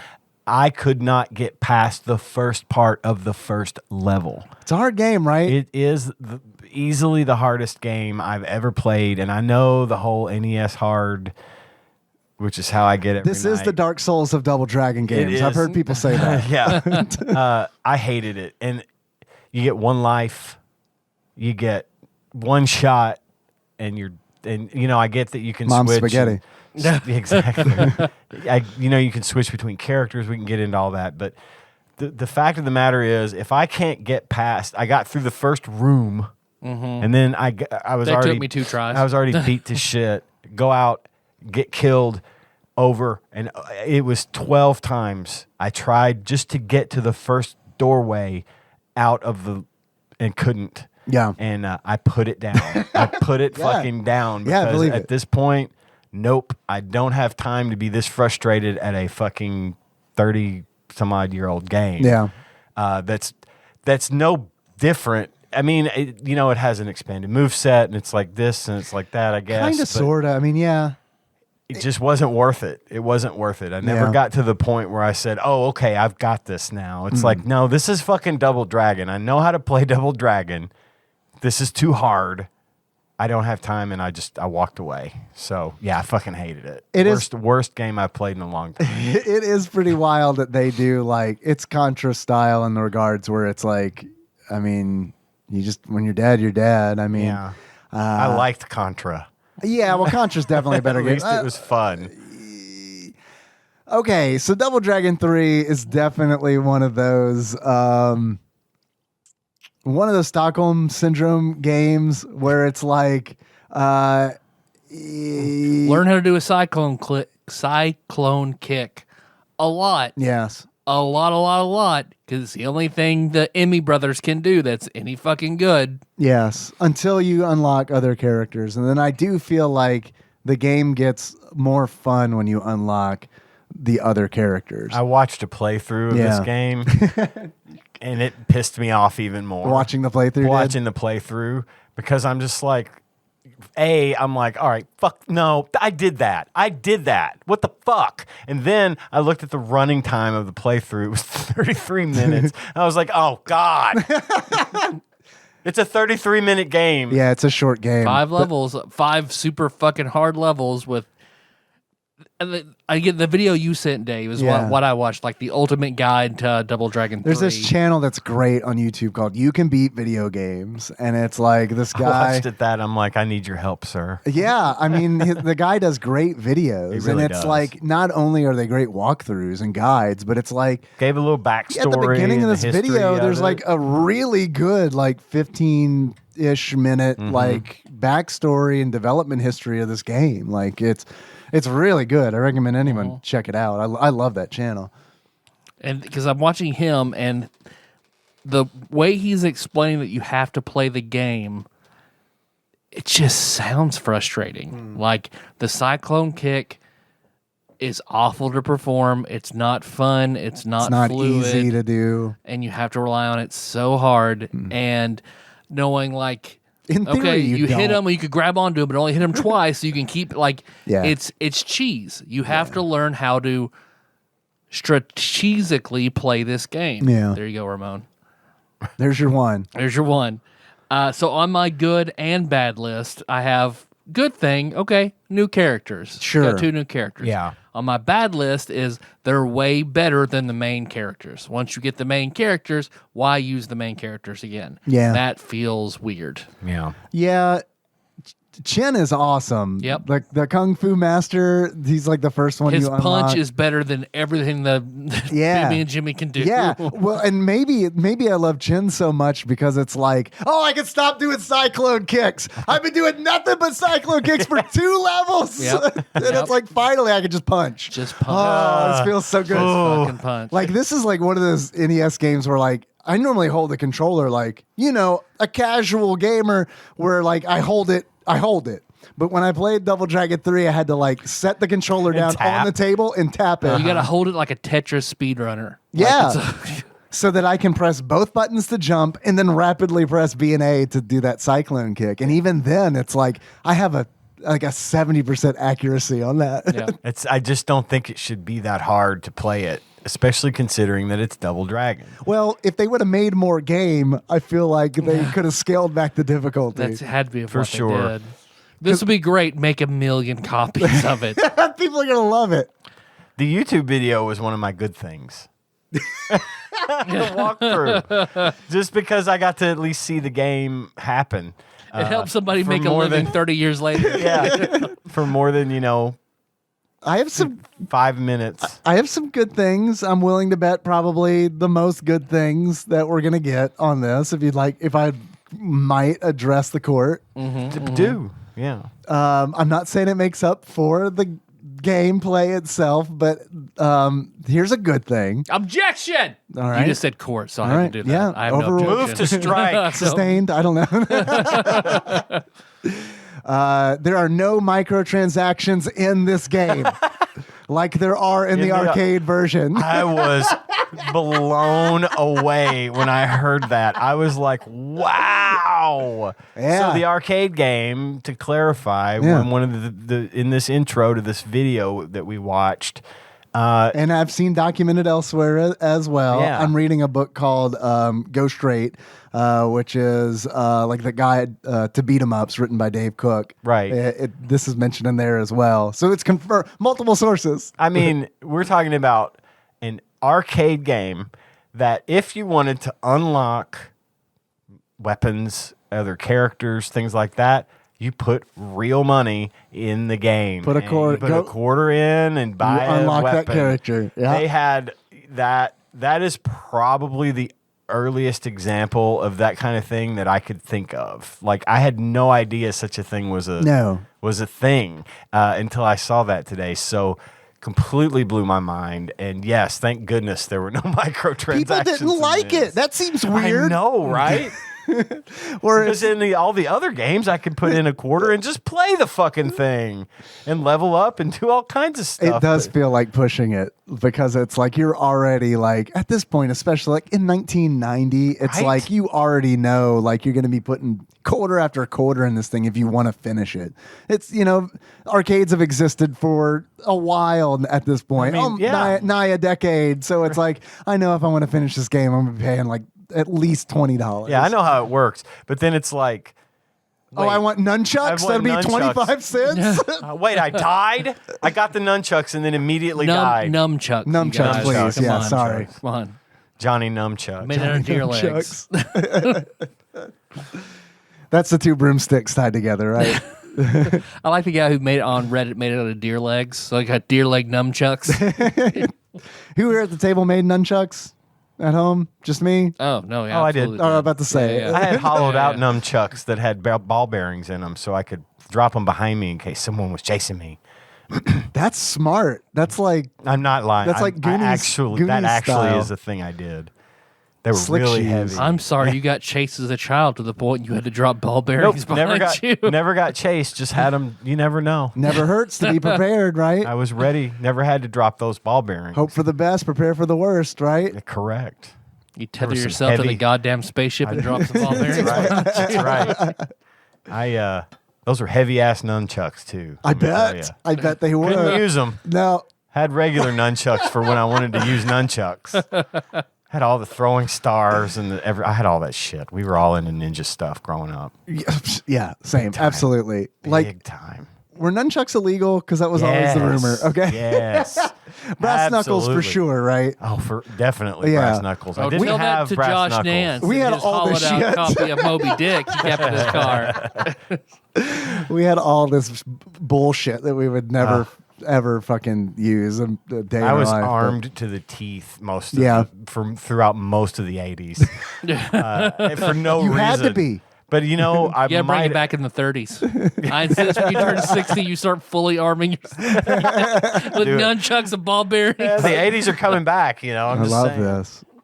Yeah, had it all. I got good with throwing stars. too. Yeah? Like good. Are those legal? Those are legal, right? I think those were legal. Yeah. You can get those I at don't know Tater what- Day. Those are legal. Yeah. That doesn't make them legal. Illegal. but yeah. Yeah, you can also get meth at Tater Day. So The 3 or 4 butterfly knives not the I good had meth. were not legal. Yeah. Had a bunch Switchblades illegal. Had a switchblade. A real one? A real switchblade. Wow. Look at this badass over here. I was prepared to kill. You were, man. How many people did you kill? None. Oh, okay. You know, all those weapons went to waste. I never. What does it feel like to kill a man? I love that Tanya took one look at that and was like, "Oh fuck yeah, that's a man Yeah. who will defend me." No, I Give was me those way out of butterfly knives. Do I you was have the out butterfly of knives? that before. I'd fuck him, but he'll throw those ball bearings and run away. Oh, we also had the smoke bombs. You know, like if we kept smoke bombs from 4th From 4th of July. Kept those on hand. Yeah. You know, and we were ready. Me and a buddy, John, and it's not Captain Gun Nerd, but The drummer from my first band, John. Yeah. I've mentioned him before. He and I and his little sister were all about it. We had so much so many love weapons, this. knives, you name it. We had all of it. I love this so much. Was he big and bulky? That way you have your full ninja team. He was scrawny just like me. Oh man, 3 fast characters. His sister, though, she was big and bulky. She was. Nope. She was the Armika of the group. We were all very lanky and scrawny. Oh, but very, and we also Team Mall Ninja. that does explain why you had the weapons. yeah. Yeah, that makes Well, sense. we were also super into breakdancing. I would like to know more. Would you like to know more? Yeah, we were all about breakdancing. We had Breaking yeah. 2, Electric Boogaloo. Oh boy. we went to the theater and saw Breaking 2 What? Electric Boogaloo. Oh my God, I Yes. love this. And Breaking and Beat Street. Oh my God. All the breakdancing movies, and of course we were skaters as well. So I mean, we were doing all of the trendy A triple shit. threat. Yeah, skater, ninja, breakdancers. Man. Do a kick flip, throw Exactly. And then bust swirling into your a, nunchucks, going down and the then street on your bust into a skateboard. backspin and freeze. I love this love so it. much. My childhood was so much fun. It's so dangerous. I mean, if it wasn't weapons, it was skateboards or, I was into freestyling for a little while, the freestyle bike for a little while. Not beatboxing?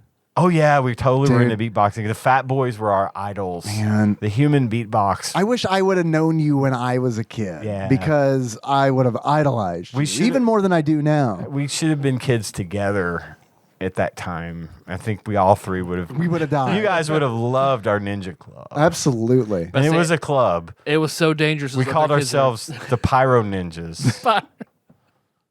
I'm not lying. Not a gang. It's a club. It's legal. Yeah, my buddy sent me we used to draw like the Pyro Ninja logos and Nice. stuff. Do you He have sent that me still? I gotta find it. I don't. Please find that. I gotta find where it Please is. find the Pyro Ninjas. If from the I Village can. of Fire. It was awesome. Please. Those other 2 kids are dead now, aren't they? They died of their ninja Nope. injuries or Nope. ninjuries, as I call Ninjuries. them. They're all fine. Everyone's That's fine. how dangerous it was. How many of them are ninjas now? Oh, we're all still ninjas. Great. Perfect. We're just better at concealing our weapons. Flip out I and have kill people. 17 throwing stars hidden on my body right now. That I believe. That I believe. Butterfly knife, switchblade, shuriken. Pyro ninjas activate. I love this so much. Oh God, we killed so much time. It was so much fun. That shit was so much fun. Dangerous. God, we Sure. should have had so many sharp things on us at all times. Yeah, it was a different time. But I dare someone to try to kidnap me back then because they'd have got fucked up. I might have still got kidnapped, but they'd have got fucked up along the way. Well, no one complains about me carrying around my shoulder bag full of knives and sharp things, so you're fine. There you go. Yeah. Yeah. My knife kit for a chef. Your kill bag. Yeah, that's my chef kit. Speaking of weapons, that's one good thing I have about this I've game. got is that I in like here, the weapons. too. I did too, actually. The weapons and I kind of combined the weapons and the somewhat expanded moveset beyond, just punching and kicking. Right. The fact that they tried to make the moves happen was fine. It's just the Stop trying to make Stop moves trying to happen. make the cyclone It was kick very happen. fetch of them. It's very fetch. So beast On mode. Wednesdays, we dress like people from Roadhouse. Yeah. And then I just had a general good thing about Double Dragon as a whole, because I feel like for me that was kind of the first beat 'em up I ever played, It's a big one. and I feel like Yeah. it spawned a lot of Abs- obviously a lot of things down the road. Better beat 'em Absolutely. ups. I picked up that Turtles one, the Splinter's Revenge, Yeah. which I would love to play with you. Well, let's at some play point. it. What'd you pick it up on? Switch. I don't have it on Switch, but I think there's Is it crossplay, crossplay? right? I can't remember. We'll see. I'll buy it again. I We'll love play it. Yeah, but I great. want to. I suck by myself. Kind of. I want to play. It's- That's impressive. It's yeah. It's Marilyn Manson had to used have one of- ribs removed to do that. Well, I was gonna say he just had 2 years of I ninja used one of training. my sure things. I used I spent 10 years as a goddamn pyro ninja to learn to suck my own dick. Worth it? That's worth it. I used one of my shuriken to remove a couple ribs. Yeah. Then the expanded training, from the pyro ninjas, Sure. kung fu helped. Makes sense. So I sucked all by myself. Well, Ian, why are the pyro ninjas learning breakdancing again? Shut up. Best that he's great with an 8 1/4 staff. Hey. I'll go ahead and hit on the bad parts for me. Obviously, it was too hard. It was just too fucking hard. It's a hard game. It's too hard. I don't like games that I don't mind them being difficult or challenging. Sure. But impossibly hard is not acceptable to me. It just felt clunky on top of the difficulty. Really it didn't feel good to really play. Did not feel good. It wasn't smooth. I No. felt like I got the only move I mastered was to flip over and Hey, grab I'm 'em by the impressed. head All I did thing. was cycle and kick. Yeah. Yeah. I was tossing people left and right. Cycle and kick and You know. nunchucks. Like, But, cycle yeah. and kick my way to a boss. I'm at a boss. Switch to nunchucks. Boss is dead. All right. Yeah.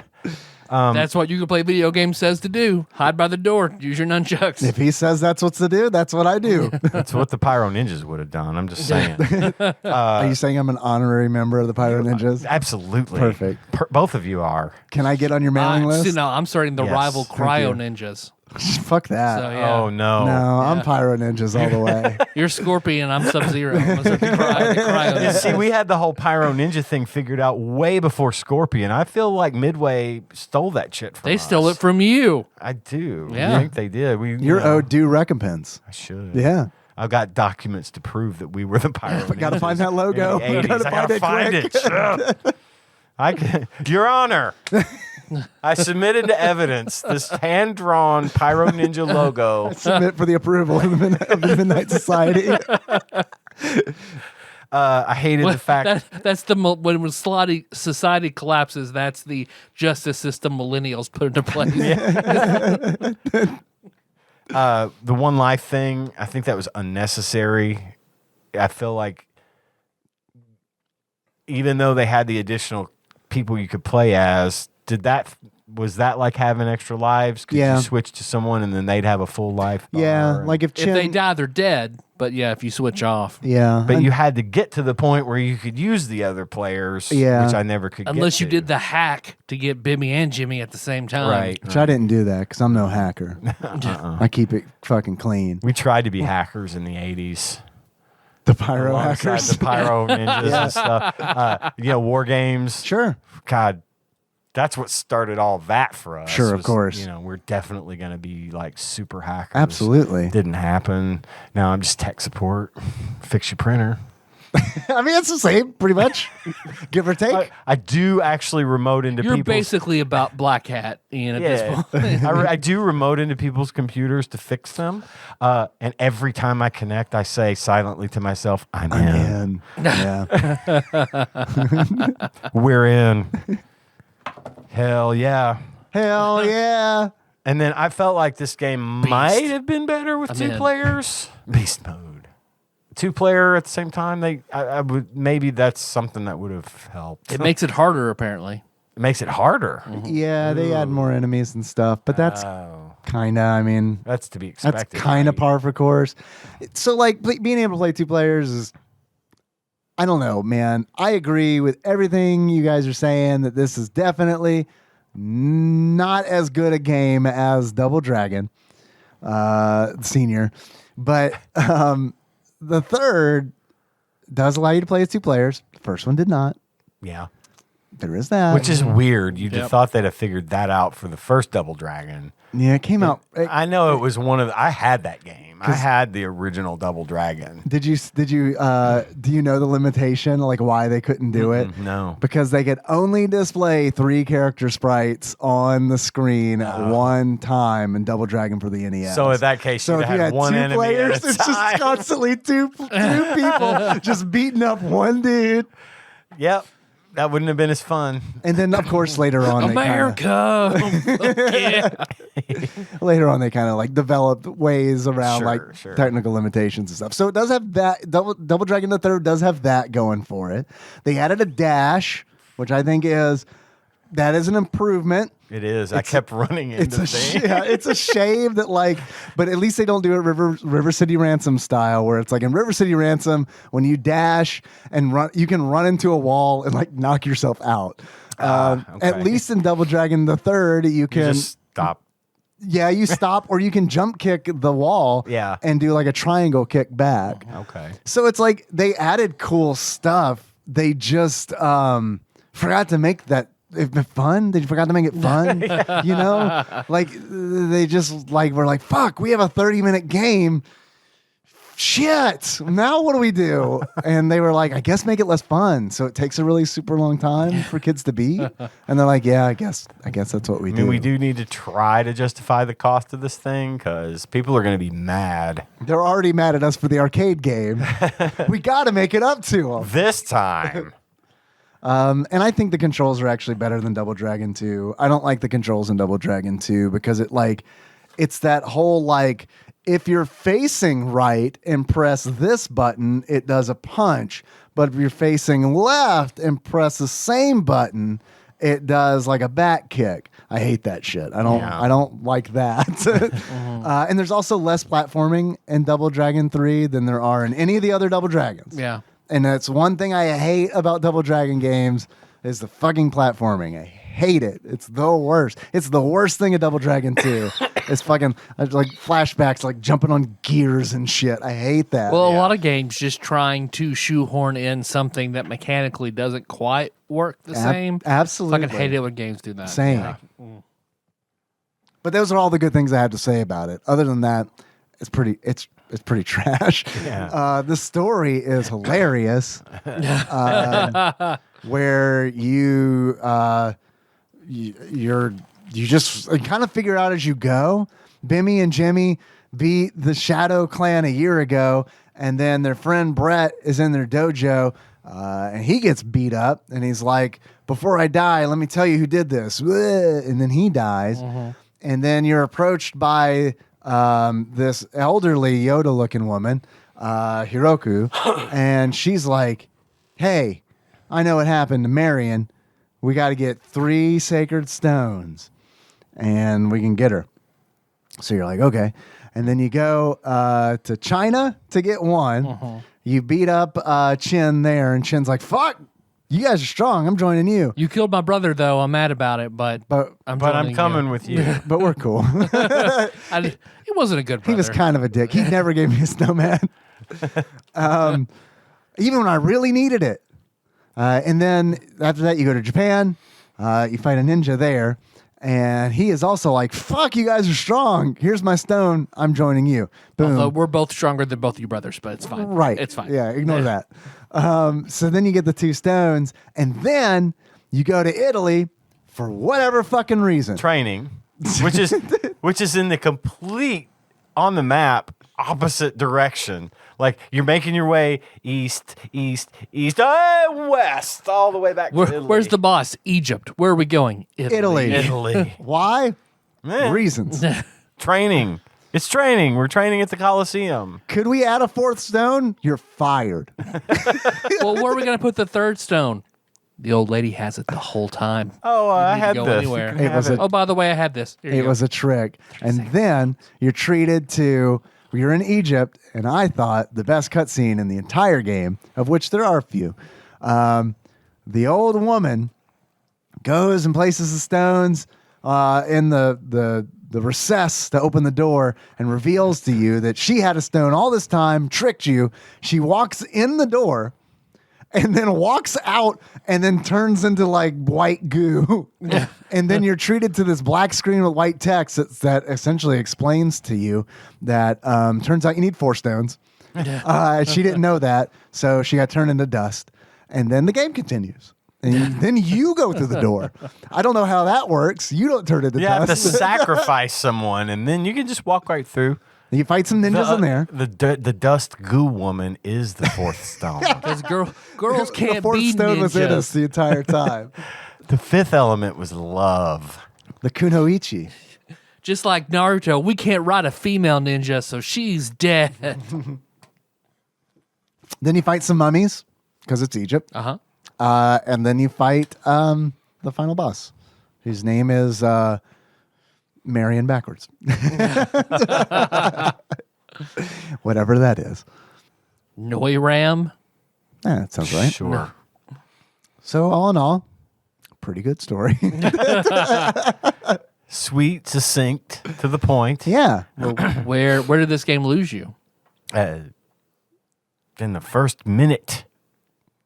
Lost Yeah. its way, lost me, lost my interest.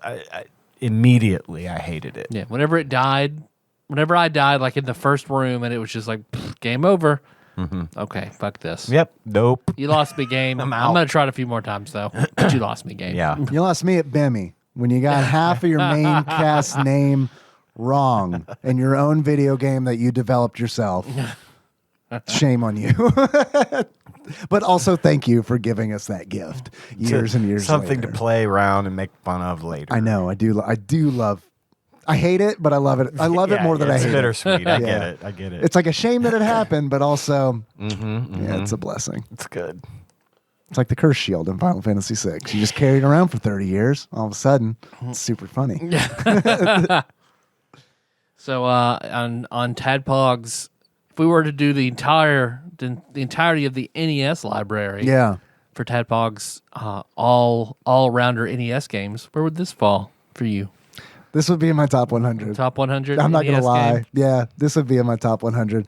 But it's mainly because I struggle to come up with 100 NES games. Right. Yeah. Bottom 10 for me. Bottom 10. Wow. And I've played quite a few. I mean, and I know there's some bad games out there. This one, Yeah. and then there are games out there that are technically way worse than this. Sure. But from an enjoyment standpoint, that's where if you lose me there, you've lost me forever. I get it. It needs to be at the bottom for me. I get it. Yeah, without knowing a whole lot about the NES library, it's definitely in my bottom half. Yeah. It's in some top 100s. Like I know it's in IGN's top 100 NES games. But Some people like it because it's so fucking obtuse. You know what I mean? sure, that's that Stockholm syndrome kind of deal. Exactly. I mean, I kind of get it. I love Ghosts and Goblins. Lots of people hate it. I love it because it's janky and I grew up with it. And it's like I think those are valid reasons. and see, I I'm like not saying Ghosts and That's why I love Goblins. my mom. Yeah. Yeah. Yeah. Janky and I grew up with her. What's funny to me though is when you talk about Ghosts and Goblins in that sense, I'm just as bad at that game as I was at Double Dragon 3, but I enjoy it more. For some reason, I don't mind sucking at it because I feel like, well, if I really wanted to put some time into this, I could get better. Yeah. I don't feel that way about this one. If there's, you lose me with entertainment, fine. If there's a potential for improvement and enjoyment, okay, I can probably hang with that and then grow to like it. But I just don't feel that way about this. Something like Ghosts and Goblins, I acknowledge, it's fucking impossible for me, but it's doable. I've cleared the first couple of levels of Ghosts and Goblins at least. Yeah. You know what I mean? So, I feel like there's some charm to Ghosts and Goblins. I'm partial, but I know, feel they're like a bit fat. As someone who has no nostalgia glasses, there is charm. there's to that charm game. to it It that I is. feel Double Dragon 3 doesn't really have. yeah, Ghosts I and mean, Goblins is witty, it's cute, it's funny, it's got all that charm, yes. Whereas this doesn't. This I Double could Dragon play doesn't. it for longer than Double Dragon 3. Yeah, I would. Yeah. Double Dragon 3. It's fine. that's how I feel about it. It's a game. That's fine. It exists. I'm glad I played it. Yeah, that's true. It's an experience I'm glad I had. It's an Yeah, I experience. know so- about it now. I can talk about Yeah. Double Dragon 3 intelligently and say, I can tell you a whole lot of reasons why I didn't like it Yeah. at least. So there's I still learned something. there's still a mile of distance between every other Double Dragon game and Double Dragon Neon for me. Sure. Like, holy fuck. Double Dragon Neon's really super good. Yep. Way Forward put that together and they did a really good job. Definitely check that out if you have never played it and you like beat 'em ups. Even if you don't like beat 'em ups, you'll still probably like it because that is a charming game. I mean, they really play up the radicalness of the time period. The Tape Smith. Yeah. Yeah, I forgot about that. Yeah. Yeah, that's a good game. That's why there's a Rude Bear Tape Smith in the Scott Pilgrim game. Oh, I thought it was just because Brood Bear's a tapesmith. Yeah, That makes sense. works There you out go, pretty well. You guys have any achievements? I have a couple. My first achievement is Jean-Claude Van Damme it. Janet. And to get Jean-Claude Van Damme it, Janet, you get past the first room and then die repeatedly in the first section of the first level. That's just obviously, I've said that happened to me 100 times, so I got that achievement a bunch. Unlocked. One step closer to platinum. It's tattooed on here. Nice. Right next to your shuriken. Right, yeah. Shh. Sorry. Don't tell anybody where Sorry. my shuriken Please don't kick me out of the Pyro Ninjas. No, you're fine. Once you're in, it's like a Supreme Court. It's life appointment. one out. Life appointment. Let me at it. Look, Too Pyro late. Nope. Ninjas. Nope. Can't. My second achievement is just simply Steven Seagal. And Did you look at my notes? to achieve Steven Seagal, you start off as a legit action hero. And then ruin your own reputation by making actual efforts to be worse than you were at the beginning. There you go. Those are my achievements. Nice. You have a Steven Seagal achievement, Tyler? That might be my theme for some other facial accoutrement. Oh, I see. But I've got 3 achievements. What you got? I've got, they're Peach and Toad. Beat the game as Chin and the Ninja. Okay. Because, we're introducing them. They're basically the Peach and Toad of the Double Dragon verse. And the Super Mario Brothers 2 parallel. Yep. Yeah, totally. The other is Might Do Guy. And you unlock that by killing 20 enemies with the nunchucks. So that is, you see later on when Mike Guy is really serious, like he's not fucking around, he's not testing himself, breaks out the nunchucks. Then you know he's serious. Because in Shippuden, whenever he does that, Lee's like, oh no. You made Daddy get his belt. He got the nunchucks, yeah. He does. He's like, oh no. Oh no. And of course, Mike Guy is just flipping around his nunchucks and it's like Flipping out, 20 cutting mile an dudes' hour heads off. winds coming off of his nunchucks. Nice. And then at the very end, when you see he's in final boss mode, he's got some big dragon nunchucks and shit that he's using. Nice. And my last one is Brett the non-Hitman Heart. So that is, Hey, that's good. I love this. I kind of, yeah. don't approach Brett so he never dies. That's a good one. I love that one. And you'll live longer. Exactly. Never join that dojo. If I've learned anything, Right. Never join that dojo. I have a few achievements. First of which is, you dirty rat, you killed my brother, you dirty rat, which is an impression of me doing Michelangelo's James Cagney. In order to unlock, you dirty rat, you killed my brother, you dirty rat, meet Chen in his little cabin in China.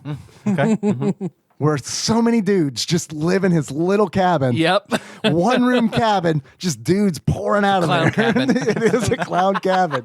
He's running a fucking accredited clown university in that cabin. Next achievement. Are you not entertained? In order to unlock, are you not entertained? You defeat the gladiator at the end of the Italy stage. Who is the one boss who's not like, well, I'm sorry, there are several. But the gladiator breaks the pattern of people you beating up at the end of a stage being like, fuck, let me join you. Jesus Christ. Yeah. You could also have called that, my name is Marcus Aurelius Maximus. Yeah, you're right. You can cheese that guy. That whole level you can cheese super hard. Yeah. So like getting him locked in the corner and then pushing a gladiator off and then stepping down one step so they all just keep spawning right in front of you just one at a time. That one I got to work, but I never was able to. I played this game several times. I was able. I'm impressed that you did that. I was never able to get the gladiator boss locked into that lower left position. That's like, man, if I could have done that, that would have been like a huge time savings. Because it's like, yeah, you just get them locked in there and just beat the shit out of them. You can't do anything about it. But you have to tell him before you do that, you have to say, my husband to a murdered wife, father to a murdered son, and I will have my revenge in this life or the next. Of course. And then he gets locked in. He just falls before you and you just beat him down. Of course. Emmy to a mistranslated name.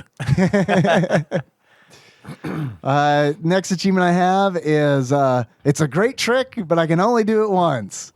In order to unlock, it's a great trick, but I can only do it once.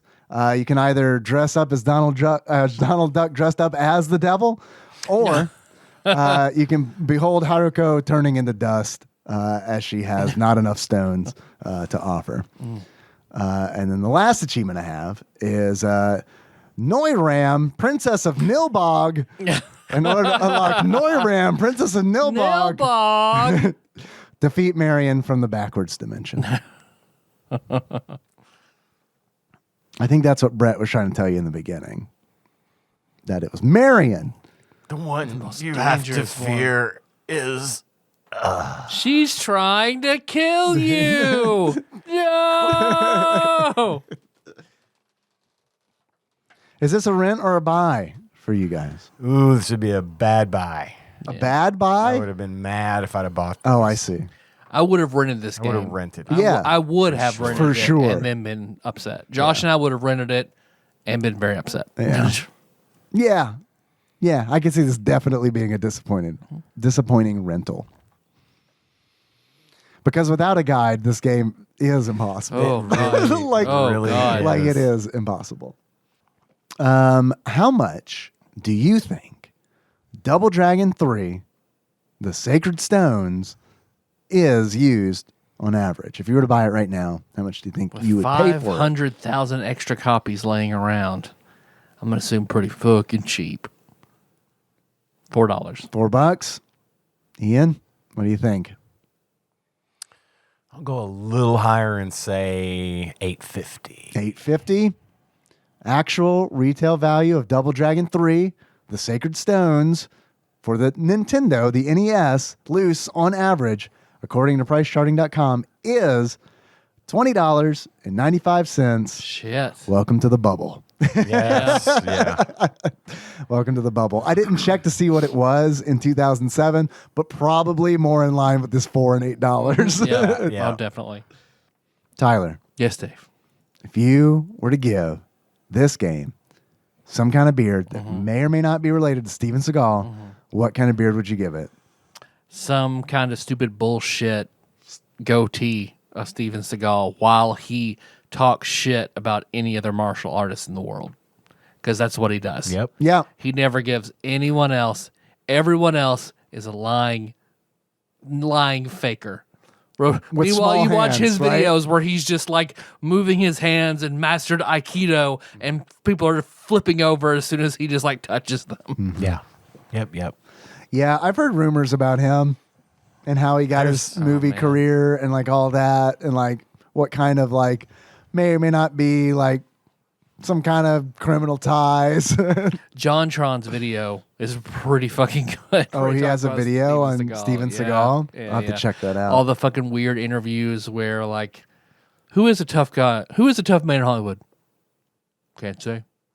Are you a tough guy? Come on. What about Chuck Norris? Fake. No. Jean-Claude Van Damme? Are you kidding me? No. He didn't talk shit on Not Jackie tough. Chan, did he? Who? Probably. Good Lord. Like if Probably. anybody you're going to talk shit on. Like, have you ever seen a more malignant narcissist than fucking Steven Seagal? I used to. Yeah, I live in this country. He is. I remember what it was like a few years ago. He's reportedly the absolute worst person to ever have hosted Saturday Night Live. Oh, yeah, I've heard Like, of it. I didn't see this, but I heard about from this. how horrendous his episode was to how horrible he was to deal with. Like, Wasn't it like not even put it, like, wasn't that one just pulled forever? They never showed it anymore because it's so I've heard bad. that rumor. Because he just wants to fight people and argue, and he can't make fun of himself. He can't make everything is just about him being toxic. Toxic masculinity is just the banner of the episode, and he's impossible to deal with. And everyone hated him. He was big. The big movies he did, Under Siege and Under Siege 2, Dark Territory. I haven't seen any of them. I used to watch them all because Yeah. I liked his movies and I thought they were cool until after the fact. As a 10 young, years later. impressionable pyro ninja, I can Exactly. understand where, yeah. We watched those movies a lot. Me and Tanya, we watched those a lot and got into them. But then I found out that like he played his character had a daughter in the second movie, and it was Katherine Heigl when she was Really? when she was still. This line's up. Yeah, I'm about to say this is why people don't like her. She was like 13, and he hit on her the whole fucking time they were filming the movie. Like in the movie or like No, behind the scenes? Behind the scenes. He was his daughter. She was his daughter in the movie. Yeah. But he was like Yeah. being super inappropriate with her throughout the filming of the movie, and she said that happened, and I can see how that actually is now reflected in some of the things that she does, because it's been rumored that she's pretty hard to work with. I've heard that. And I don't, I'm speculating, but that kind of experience at that age can really turn you one way or the other. Yeah. You're going to either try to get past it, try to get help and move on, or you're going to turn it into negative energy. And again, not to say that I know, I'm just saying it's quite coincidental. But that was a problem apparently on that movie. So yeah, it was bad. He was also quoted talking shit about Usain Bolt What? after he just killed it at like the Olympics. Someone asked him about like, what do you think about Usain Bolt? And he said, terrible. He's terrible. Until he can master Aikido, he can never run as good as I can. So like that's hilarious. The original Neckbeard. and ridiculous. But what is more ridiculous than that is anybody caring or asking Steven Seagal his opinion on Usain Bolt. It's probably like a bunch of drunk guys like, hey, watch this. Hey, Steven, what do you think about Usain Bolt? Was this on World It's like, Star? no, pick someone quick. Just anyone. I don't care. Usain Bolt. Okay. Hey! Yeah, that's got to be what it was. Because nobody, who gives a shit? Well, now I Other than kind for of comedic value, now I kind of want to know what Steven Seagal thinks of like Neil Armstrong. I mean, he was on the moon, I guess, but Was he though? Was he? I don't think he was because he didn't master He Aikido. faked that. He couldn't get up there without mastering Aikido. Until he could defeat the moon in the dojo. I played Majora's Mask. The moon's afraid of me. Neil couldn't do shit. I would pay a lot of money to watch Steven Seagal play Majora's Mask on Twitch. If anybody has any connections out there can make this happen, I'll donate to the cause to get equipment and stuff going for that. I would love to watch that. Tyler, Yes, Dave. if you were to give this game a pair of glasses, that sums up how you feel about it. What kind of glasses would you give it? The very tiny sunglasses worn by Steven Seagal whenever course. he was meeting with the dictator of Belarus and eating carrots. Yeah. And wearing a gi in a super weird interview. It's fair. Yeah. Yeah. But who doesn't like a good carrot? Like, I can't hold that against them. Steven, what do you think about these carrots? Perfect. Wow. You We said found something. You said something good about something? Oh, was it grown by a horrible dictator? Yeah. Okay. Oh, perfect. All right. Yeah. That's why they're perfect. I can taste the suffering of the people who harvesting these carrots. They were too weak, so you can taste that. It's good. Any final thoughts on Double Dragon the Third? Sacred Stones? Sacred stuff. Check out how bad it is. Yeah. It's a conversation piece. It's 20. It's like, what year is it? Is it 2022? Yeah. For a little while. For a little bit longer? Yeah. We're a little over halfway through it. It's essentially free at this point. Yeah. I mean, you can find it. Yeah. It's out there. We're going to take a break and we'll head over to the community corner. Please. Beast on over there. I can't wait. Hell yeah. Hell yeah. Hell yeah.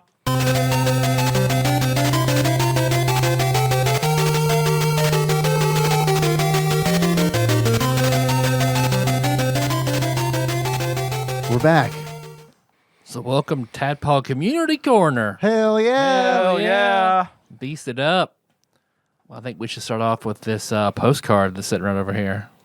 A postcard.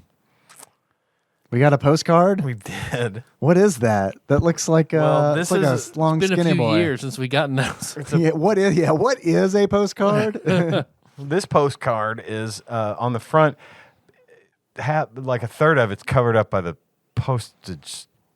postage. Yeah. But it is a postcard featuring Hiawatha, the world's tallest and largest Indian monument, I guess. It just says Indian on it. Well, that's a weird postcard. It's in Ironwood, Michigan is where this is located. Okay. Does it Postcard's really? not even going to pretend to be PC. Does it- We've already have them printed. Does it really say that? Can I see it?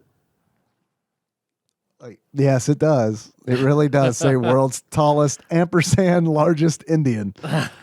Okay. Hiawatha, the world's tallest and largest Indian, Oh, to reiterate. Yeah. is 50 feet high, Okay. weighs 16,000 pounds, permanent color. What's that mean? It's not turning black and white it's a feature. anytime soon. It's a feature, Dave. A fiberglass He construction. fits so many doo-doo pinatas in this fucking Hiawatha. Can withstand 130 mile per hour winds. This is not a real postcard. Like, I mean, this is like someone got this online at like racistpostcards.com, right? And it is, in fact, located in Ironwood, Michigan. Okay. I do not know who this postcard is from No? because it does not say. Maybe it's from Hiawatha himself. But here is what it says on the back. Okay. Maybe it's the beer talking Marge, but you got a butt that doesn't quit. They got these big chewy pretzels here. $5. Get out of here. That's it. Fucking What it is. that's really good. And I'm really glad that you read that. Yeah. That's a really good postcard. Super good postcard. This is. I do not know who this is from. There's no I have a name on guess. it. Who? Who do you think it's from, or do you want to say? I'm not going to say. Okay.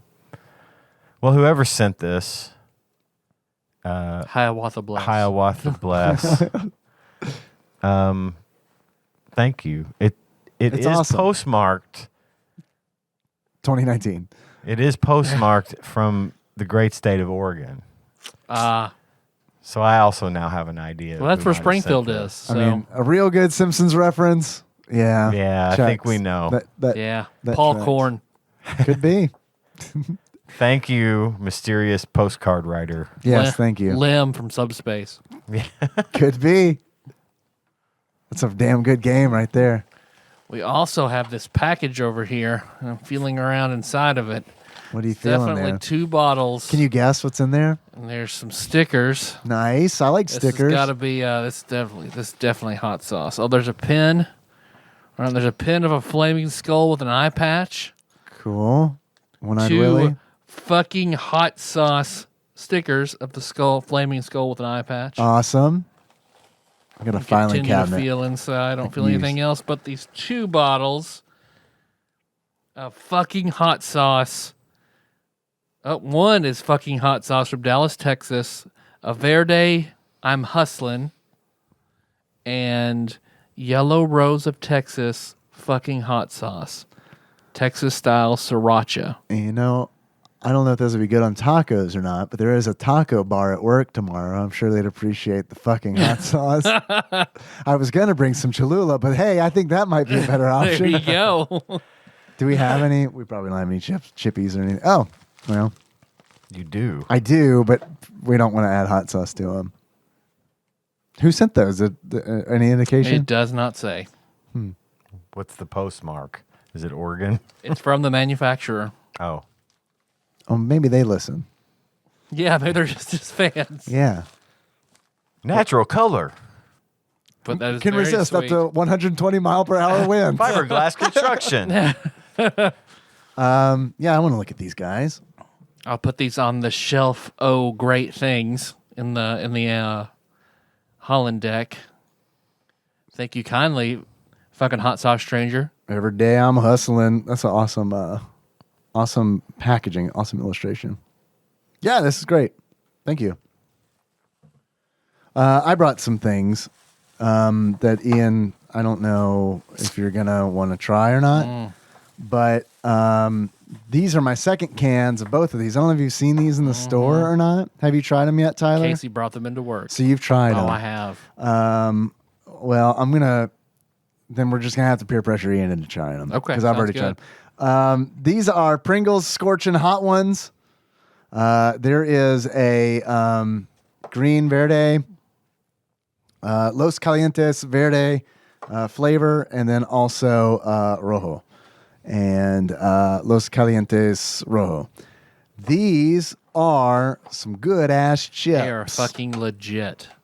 I just finished my first can as well the other day. I like dipping them in some French onion dip. Yeah. Okay. Yeah, I could see that working out pretty nice. they are The little very Pringles good. guy is in pain on this can. Yes, I just He's got opened. steam coming out of his not ears. They are legit. I just opened this one. Get a whiff. Yeah, open that bad boy up and get a whiff. They smell good. They are good. I'll give you some of my prescription strength heartburn medicine in the end. Don't worry. I I got you, boo. They are surprisingly hot for Pringles chips you can buy in a Walmart. When I have seen every other hot Pringles. No, bullshit, they're not. Those have some fucking kick. Yeah, these are really good. I feel like the verde ones aren't as hot, but the flavors I think way better than the rojo. I agree. They don't smell hot. Eat one. Yeah. That's what I'm worried about is the fact that they don't smell hot. You're worried? That they're going to be hot. Oh, they are. Real bad. We're telling you that they are. Get out the Ouija board and ask. Do you have something to drink? I have a little water here. I'll try one. All right, I'm gonna eat one of these verde just because I like them. Tyler, do you want one? Yeah, give me. I'll take a rojo. It's been a while since I had rojo. Okay. I had a can of verde, so I'll eat one of these rojos. Love these damn chips. I'm gonna get 3. We're not. Get a well, stack. I'm gonna get 3. Yeah, let's get a stack going. That's why I'm only complaining about Pringles. I need multiple ones because I think they're too thin. That's why I like the stacks because they are a much thicker chip. Is that right? I've never had a stack. Yeah, I like the stacks a little bit more. Okay, All right, let's do it. let's do it.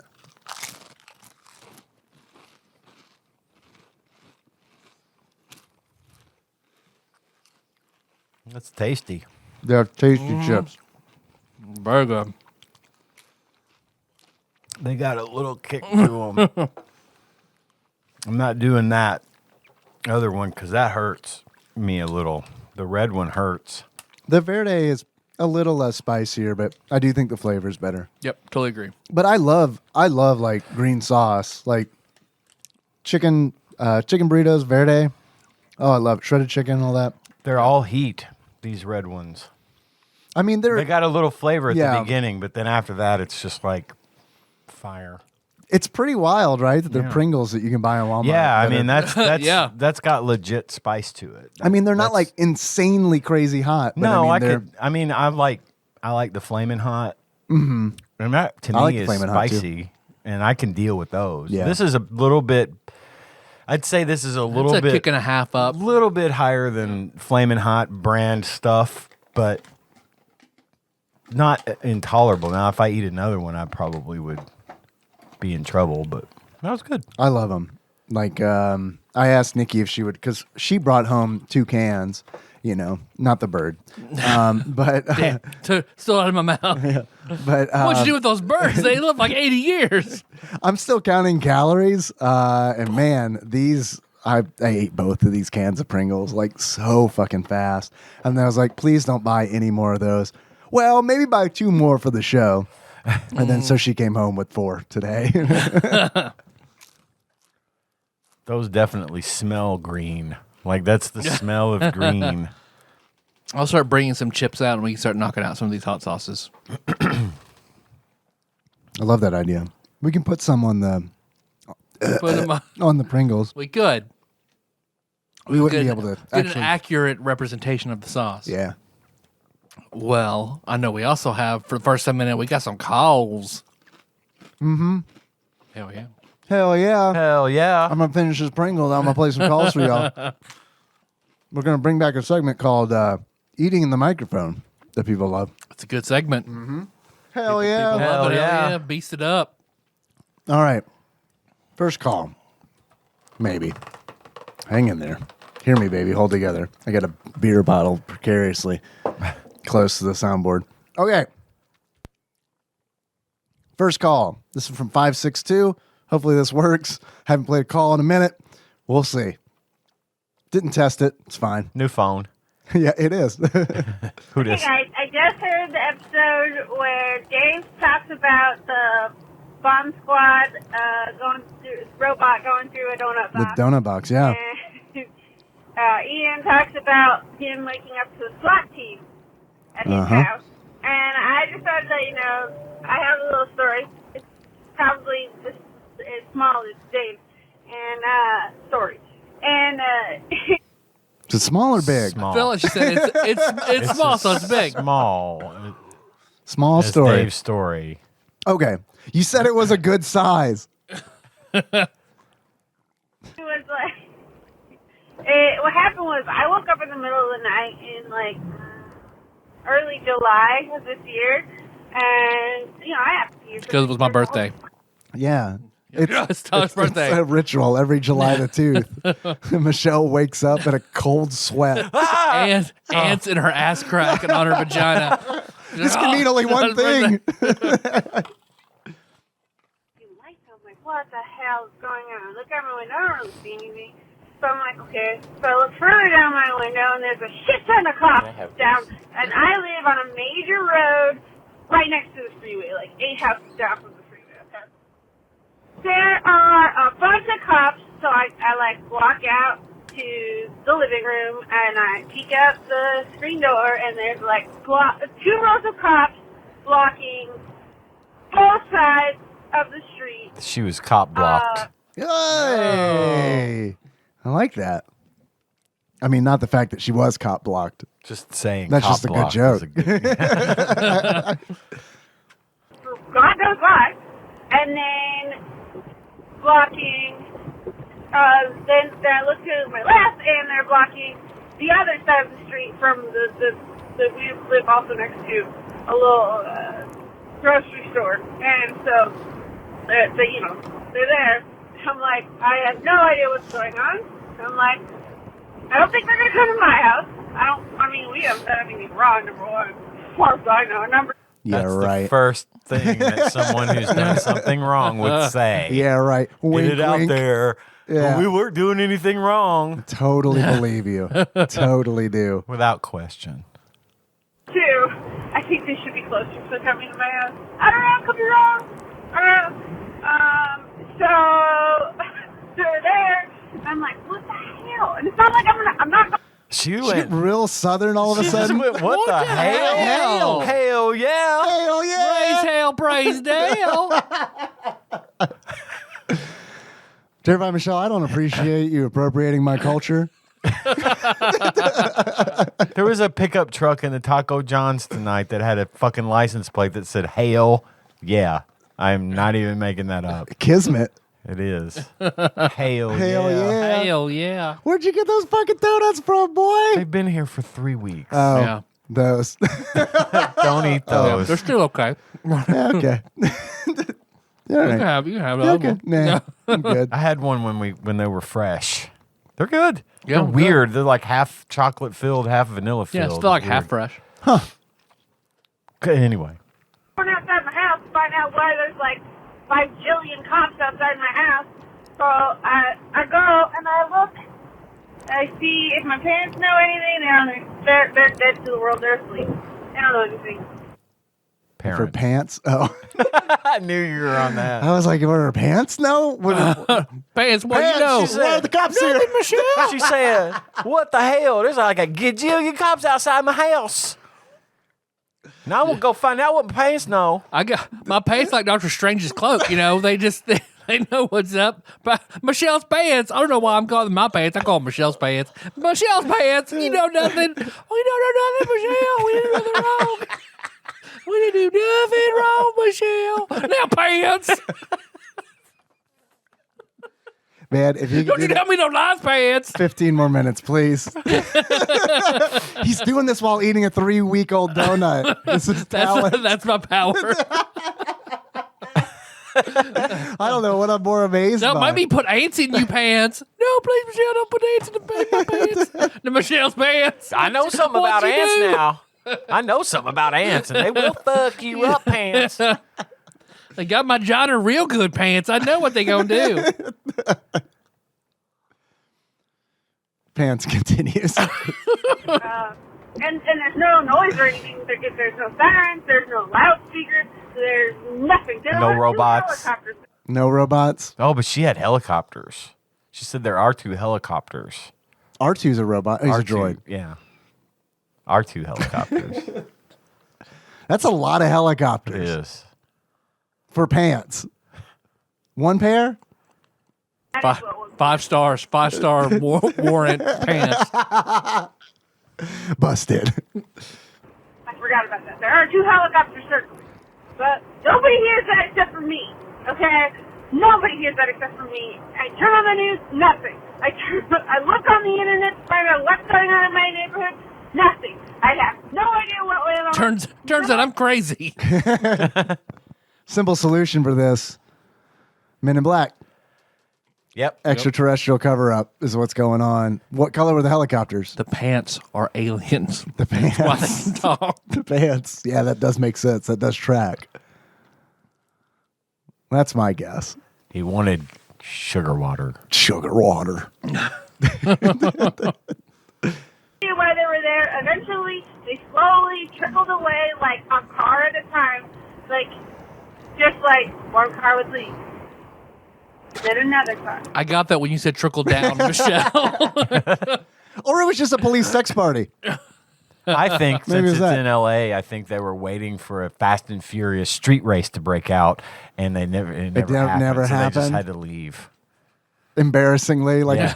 one by one. They're like, don't leave all at the same time or they'll know. Michelle will know. Yeah, Michelle's pants will know that the racers didn't show Don't up. alert those alien pants. They'll take revenge. They hate it when we waste their time. Very slowly. And I was like, would you all just get the hell out of my neighborhood? You're freaking me out. I don't know why you're here. And I can't find it anywhere. And it's like, and there's never a news story about it. I don't know why things make the news and other things don't. Men in Black. It's like, the good thing is my brother heard. At this point, Men in Black Michelle's pants party. pants started strangling her, and she was not able to finish the call. Or she reached 3 minutes. You You decide. decide. There is another call from Terrified Michelle moments later, so she's probably okay. Okay, so my brother, he didn't hear the helicopter. Thank God. I hope you guys can hear this. I never know. I think I can hear the helicopter right now. You're underneath the helicopter, and it's running its air conditioner. Sound loud to me. Anyway, so my brother heard the 2 helicopters, so at least it was like I'm not losing my mind and I didn't dream this whole situation.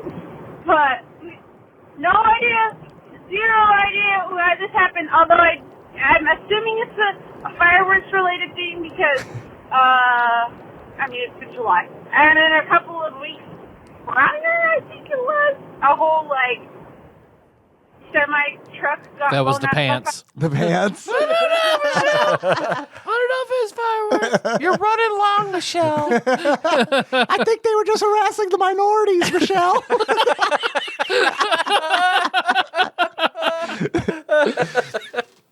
Fireworks or something like that. I don't know. It wasn't in my town, but it was a few towns over. So, okay, that's all I got to say. Bye. Bye. Bye. Bye. Thank you, Terrified Michelle. Michelle's pants. I hope that the mystery is solved one day. We'll help how we can. We'll consult with Hiawatha. You mean world's tallest and largest Indian? I do. Tell me, how much wind can this withstand? Let me reference this handy dandy postcard. 131 right out. Collapses. 130, we're yeah, fine. we're good till that. Anything more, it's over. Now, see, I'm more interested in nautical knots. I don't know. Are you though? Nautical knots? I don't know. Next call. This is from 270. Uh-oh. That's a local area code. Hello and good morning and happy Friday, TADPOG. I know who this is. September something. Flavor Trick. 4th, I believe. Banana it is hammock. a Friday. It is a lovely, crisp fall day here in Louisville, Kentucky. I am behind on your episodes. Again, my sincere apologies. I have gotten into a super, super deep dive of the Gabby Petito case. Ooh. I'm sure you have heard all about it, but She's lying. I have. What are you talking about? She's lying. She didn't. She got married. She got married. She got married. She got married. I didn't know about it until her husband posted pictures. And I was like, oh, man, that's kind of gauche for Taryn to wear white to this wedding she went to. As I continue to go through. No, she wouldn't get married and not tell me she was getting married. Surely she's just pulling a Mindy Kaling and wearing white to someone else's wedding. Oh, no. Taryn got married. Well, congratulations on your marriage. Congratulations on your marriage. We're going to move that to Taryn's slot on the executive producer list. Yeah, good call. She's earned it. I'll do it today. Just been glued to it. So I apologize, but I am behind. But I am on the episode where you're talking about... We're behind on calls. It's fine. we're behind on knowing you got married. something to do with jelly and a dog, and you all don't love the game because you can't find the keys or something. I don't know. But yes, you're talking about school dances, and I wanted to tell a quick Marshall County High School dance story. Please. Yes, we did have separate proms for the Church of Christ, and my friend Erin would always sneak in before our prom and look around, and I will never forget that because he was Church of Christ and wasn't allowed to go to prom. He had to go to the special prom where they still dressed up. Banquet. But they Banquet? That's what it's called. So Yep. where was the Church of Christ prom? It wasn't Like at the Patty's. school, was it? Okay, Yeah. okay. Because when you say prom, it makes it sound like it's at the school. But I don't know. But we also didn't do prom at school. We did ours at like the Civic Center. But I don't know. To me, prom is very much like this is a school sanctioned dance. Yep. So that's why when I heard Church of Christ, I'm like, do you guys have a Church of Christ in your school? Basically. It's the cafeteria. So they have a banquet? Yep. They dress up, prom dresses, tuxes, and they just go out to eat and hang out. Okay. So I mean, it's all right. all right. Sure. Do they still have sex afterwards or no? Probably. Okay. Yeah. All right. Probably more so than the secular one. So in a way, it's more of a prom than prom. They'll do that Mormon soaking thing probably. So All right. Okay. I can get behind a good soak. really just ate dinner and then left. Anywho, my school dance story, Tyler will remember this, of course. We had a terribly awful, vapid principal, and her last name was Jarrett. And you can bleep that if you want. I don't give a fuck. no. Nah. Fuck her. She hated tried to my put me in mother jail. and- Fuck She's her. trying to put you in jail. Yeah, real hard. Oh. Real hard. That's probably why I served no jail time, because she went So hard. Goodness. She was out for me and my mom pretty much the last 2 years I was in high school. And the back-to-school dance was always very casual, nothing too dressy. And at the time, early 2000s, the fashion was these backless shirts. They had very small straps up the back, but they didn't have a full back, right? And Jarrett found out that Fullback? It's a football thing? Yeah. Right? Yeah, our Nailed team it. didn't have Or one. a halfback. We were like UK, we just didn't have one. Yeah. It's terrible. Or no back. was going Yeah, we're men. That's right. Yeah. Football, Yeah. man. Hell yeah. Hey, hell yeah. to be wearing that to a dance. And she pulled me out of class, out of learning, which honestly, what did we learn at Marshall County No, High School? you weren't. No. You weren't. Did you have any classes with Taryn? I had one class. You with had one Taryn. class with Taryn. Yep. What class did you have with Taryn? Advanced PE and conditioning. Oh. So I had weightlifting with Taryn. Oh yeah, you guys did weightlifting in Yep. school. That's Yep. neat. That was my favorite class.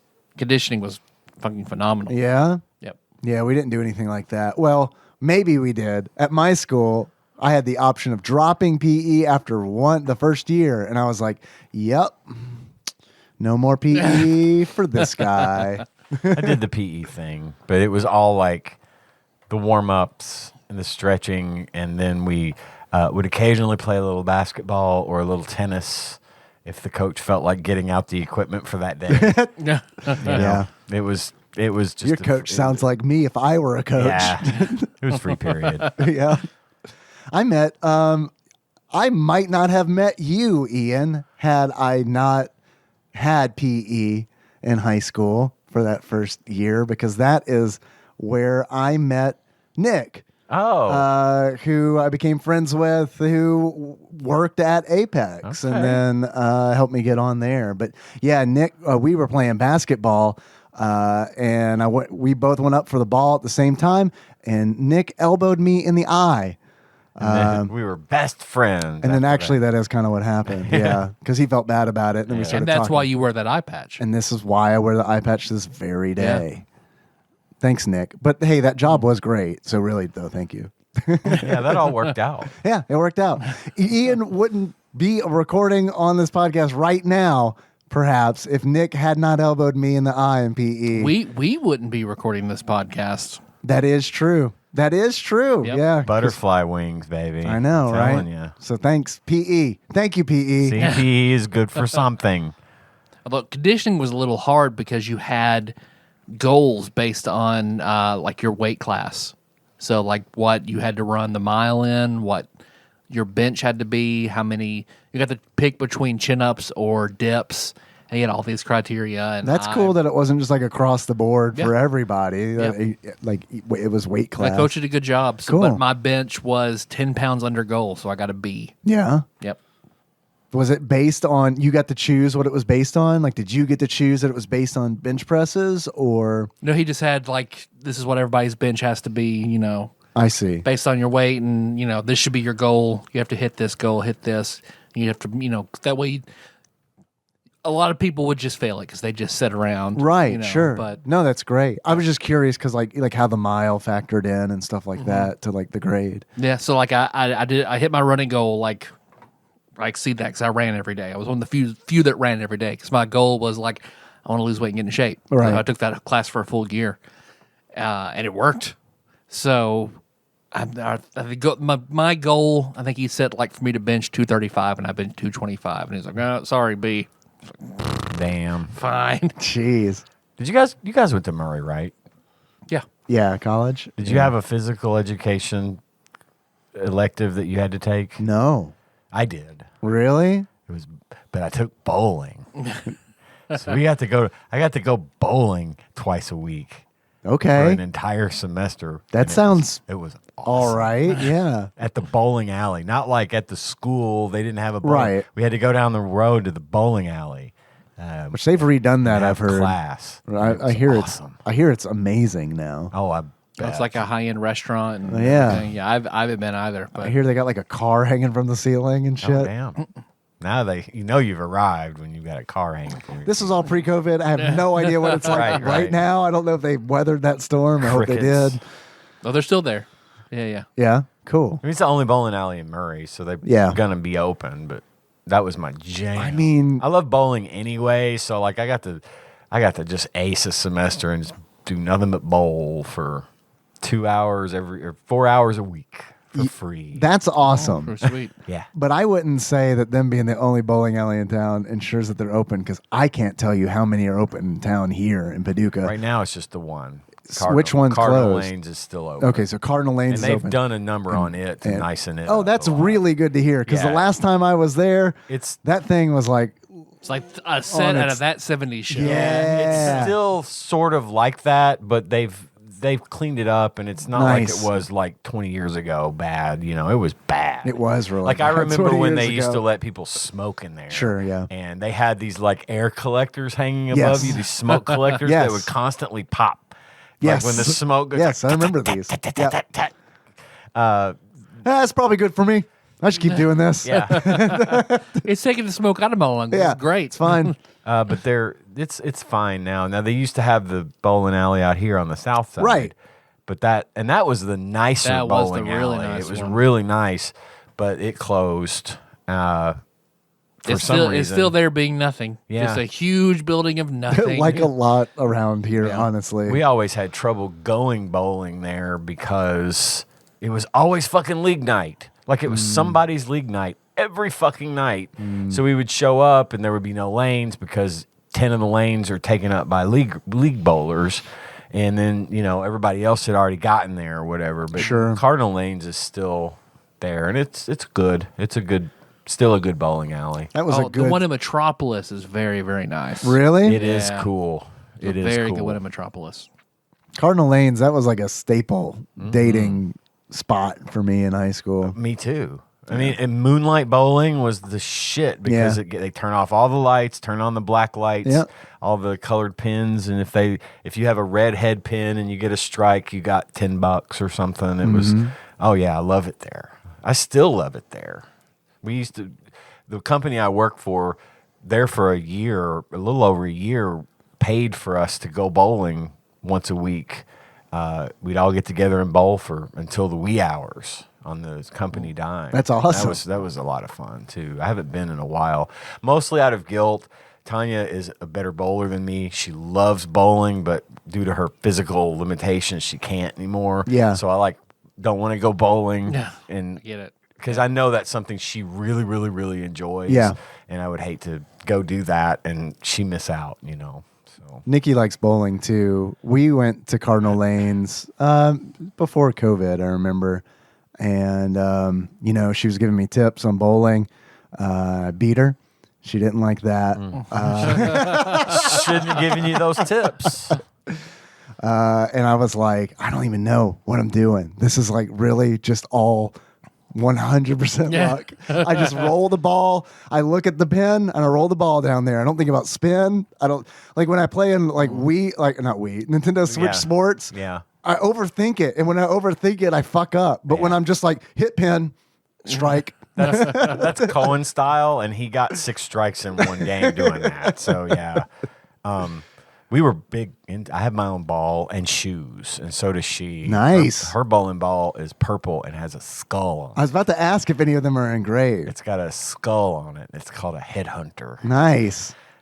She is good at bowling. Yeah. I hate that that's something she can't do anymore. That does suck. I love bowling. So What's your ball like? Well, actually, I need to get it fixed because it's got a chip in it. But mine's called a fireball. Does it have Homer engraved in it? For pyro ninjas Yes, on it. It's a says fireball. Pyro Ooh, Ninja. I like it. But it's orange, you know, like the flame orange colors, bright. Had it drilled, for my hand. Had it filled and drilled. yeah. I found that I Hell liked it. yeah. Hell yeah, filled and drilled. Filled and drilled, baby. Yeah, it's Melissa about that. Bought it. Beast mode. I have my phone. I could call her. I actually bought it at the bowling alley in Murray. Oh, really? It was Yeah. a used ball that I really liked, and so they filled it and drilled it for my hand. But the thumb hole has a chip out of the side, so I got to get that repaired. I don't want to get rid of it because Hell no. it's an awesome No. bowling ball. Yeah. Keep that. Yeah. That's awesome. Yeah. I don't know how we got there. But back to Taryn's Back to call. Taryn. Sorry, Taryn. I'm not sorry. She didn't tell Tyler she got married. No, she Truth. didn't. I'm not sorry for a single. Because I would have been there, Fucking Taryn, with second. fucking bells on. I was told that I would be sent home and put in detention if I wore this top. And I get, whatever. I'm trying to be a good, upstanding person. I changed my entire outfit, get to the dance, and several girls had the same top on. Different colors, different patterns, but several of them did. But see, So the next dance, now you stood out because you weren't wearing all the same shit as all the other girls. So maybe mean principal lady was actually trying to help you. No, she wasn't. She was a bitch. Ever the optimist, Wizen Sage. Well, hey, I mean, look, it was worth throwing out there. Yeah. was football homecoming, if I'm correctly remembering. I wore the most titty revealing dress I could possibly find. Hell yeah. Hell yeah. To this day, it still haunts me how much she had it out for my mother. It was all politics. But anywho, miss you guys, love you guys. Hope to see you soon. Have a good day. Have a good fall. Hope I can be on the show with you guys soon. Bye. Come be on the show. Anytime. If you still want to, considering 'Cause we're, like, left totally this message like a shitting on year you. ago. But yeah, come on. She messaged me the other day. She's still catching up. All right, next call. Looks like this is from Taryn again. Looks like we got a string of Taryn calls.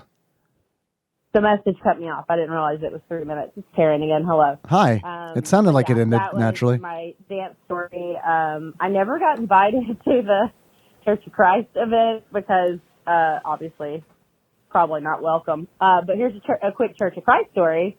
While I'm thinking about it, I used to go to church with my cousin because they would always take the bomb theme park trips in the summertime. A lot of Six Flags, Opryland, the whole shebang, and all you had to do to go was maybe go to 1 or 2 Wednesday night youth services, so I would go. Sure. And I will never forget this, and this was probably the turning point for me, probably middle schoolish age, that I knew religion was a lot of bullshit.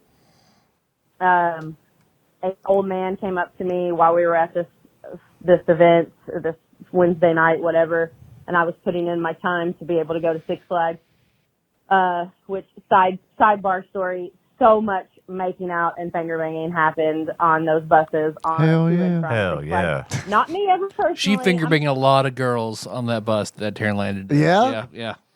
Taryn, come on the show. Yeah, she was the Marshall County bowler. The headhunter. Fireball. Trying to kiss somebody. No finger blasting, but how hypocritical, right? We're on a church bus, and that's what everybody did on the fucking bus. Christians make more Christians. God wouldn't have given us the parts if he didn't want us to play with them. I'm just saying. Hell yeah. Hell yeah. But anywho, this old man came up to me, and he asked me where I went to church, and I said, Olive Methodist, that's where we go. And he looked me dead in the eyes, and he said, oh, you're going to hell because you're not Church of Christ. Yeah. Oh, yeah. And Yeah. that was You didn't know that's how it works? Taryn, I'm sorry he had to educate you. the last time I went to any of at church, and just started asking to go with other friends to the theme parks. But yes, that's my Church of Christ story. And yeah, miss you guys. Have a lovely, lovely weekend. Hopefully you play this maybe before 2022. That's Almost. Sure. Just missed it. See you all soon. Okay. Just a bit outside. Missed it by 7 months. All right. Thank you, Taryn. Looks like we have another call from Flava Trick, Banana Hammock.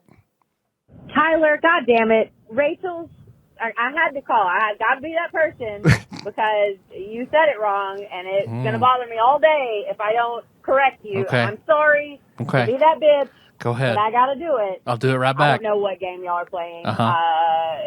I have no idea. I don't even. So you don't even you're know. At the end of it. You don't care. Rachel's favorite fake movie is not Pride and Prejudice. It's Dangerous Liaisons. Well, But her yeah. favorite real movie is Weekend at Bernie's. Tyler, you made me be this person. Uh-huh. You made me. Uh-huh. Okay, love you. Bye. No, you don't. You tell me you got married to remind me to your wedding. So, no. But how about me that person, Taryn? She did educate you. Oh, she'll tell me that. She did educate you in something that you care about deeply, which is Friends Trivia. So there's that. I care about my friendship with her Yeah. more. I'm just saying there's an opportunity to grow here, Tyler. You can learn about Friends. And, No, I'm gonna Principal Jarrett you right now, Taryn. That's what I'm gonna do. when that comes up at your local pub's trivia night and you answer correctly Well, that's because true. of what she told you, Yeah, it's true. Dangerous you liaisons. have to credit her with those points. That's right. Final call from Flava Trick, Banana Hammock. This might be the one where she tells us she's getting married. I don't know. Well, now I have to call and apologize to Tyler for yelling at him. How about something else, Taryn? How about something else? Rachel's favorite fake movie. But your stinger was that your cat passed away, and I'm so sorry. Yeah, you should be. Losing a pet is the worst thing in the world. I mean, not getting invited to your friend's wedding is pretty bad, but go ahead. River, I am sorry for yelling. Sorta, you were wrong. But again, my You were condolences wrong. to River Cat. Okay. Who was really wronged here? Yeah, come on, Taryn. We know. But still, thanks for the call. I have one more call pulled for this recording. This is from 828. The good old 828. Motherfucking tadpogs. It's your single elegant honk brew pounder. I just started. I found out you're all on YouTube. Every single one of your episodes. That's amazing. Thanks so I'm to starting. Thanks, Dane. Yeah. Mr. Puzzles, Senior Puzzles, The Esquire. yeah, who can also resist up to 120 mile per hour winds and does not change color. And is 50 feet tall. Tadpog, number one. You beautiful motherfuckers sound so amazing, so young. It's wild.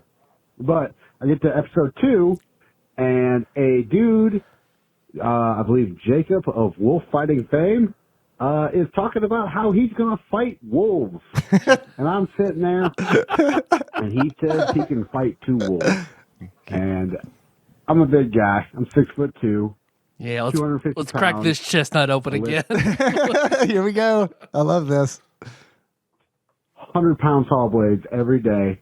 I'm like, I can fight 3 wolves Shoo. easily. Shoo. Now, It's a lot of wolves. today, right now, in 2026, when you're listening to this phone call, how many wolves can you take in honor system? And I'm talking about like 2025 wolves. So they're kind of scrawny, half coyote, half wolf, and they come at you one at a time. I'm confused. Are wolves in the year 2025? Is that what we're Yeah, basing? he's talking about future wolves. Are future wolves going to be when we're- weaker? Apparently. Or are we getting 3 years to train? Maybe a little of both. If I dedicate 3 years of my life to fighting wolves, I might be able to beat one. and one at a time, like they're That pack is- animals. Like you're taking away their biggest advantage. That is true. So you're saying you could beat more than one? No. I'm just saying we're still not being fair to the wolves. Oh. Well, maybe it's just being more fair to us, the hairless apes. Yeah, like one wolf, like yeah, maybe I can kill if I'm fighting the desperation of my life. Yeah. And like just like looking shoving thumbs in eyeballs and Right. shit like that. Maybe I You get kill the one drop wolf. on it. Yeah, maybe I kill one wolf, but it has fucked me up so badly that second one is fucking killing. Yeah. Do I get to use all my ninja weapons against the wolf, or do I have to wrestle it? I don't know.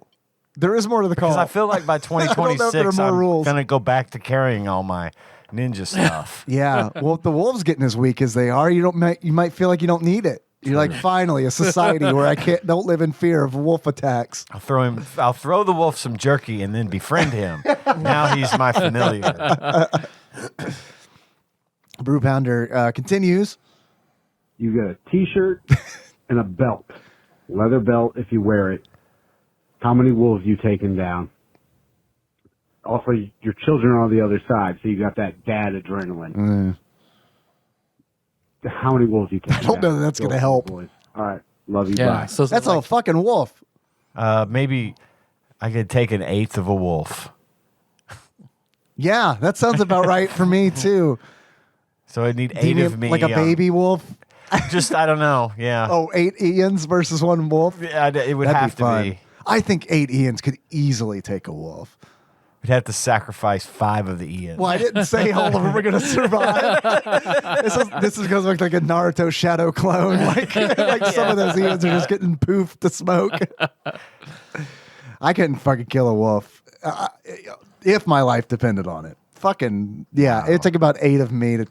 I don't know. It's also like. a coyote. Okay, that's a little bit of a different matter, but a Sure. fucking wolf. A wolf. Like, But then there's also different kinds of wolves. You know, it's like I feel like Brew Pounder gave us like a pretty good description of like a scrawny like coyote style wolf, but you still got to see it. You have to see it before you can make a claim like that, right? That's like bidding blind. Yeah. You don't do that. Yeah. No, I think wolf is a wolf, and I'm probably going to lose. I don't think I could take one, much less three. I'm with you. I do not. 3? He said he could take 3 right now. Yeah, but he also said he's like 6'4", 250, like made of muscle, man from Brussels. I mean, hey, like Vegemite sandwich, this guy. Yeah. So like, Gross. yeah, I'm not that. No. I'm close to that in the wrong way. I'm far from both. So no, I can't kill a wolf. Yeah. Mm-mm. No wolves. Good question, though. Brew Pounder, thanks for the call. Congratulations on your wolf killing prowess and for knowing that I wear a leather belt. Well done.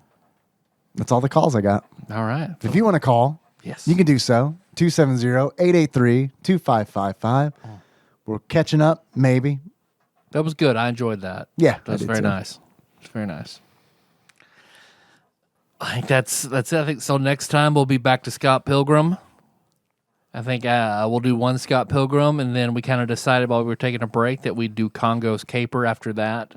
Yeah, because it was added to Ian told us that it was added to the Super Nintendo library on Nintendo Switch Online, which we did a series on. Right. I feel like we should keep up when we can. Yeah, totally. Because it's very accessible. Yeah. To anyone that has that. Sure. Which includes me, which means I play it on my big screen instead of my teeny tiny little screen. And it's probably better than Bomboozle. Probably. Oh. Taryn was referring to Jelly Boy, by the way. Oh, is that the episode? When she was talking about how we were frustrated about something to do with jelly, and there was a key, and yeah, it was Jelly Boy. Nice. Which we played when we did the Switch Online library. That's right. Which has been like almost a year ago, right? Almost. Shit. Well, hell yeah, anyway. Hell yeah. So, all right. And then hopefully after that, we'll do a big streak of Scott Pilgrim game episodes, and then maybe we'll do some Final Fantasy Part 2 World of Ruin. So that's what you got to look forward to. Hell yeah. Hell yeah. Hell yeah.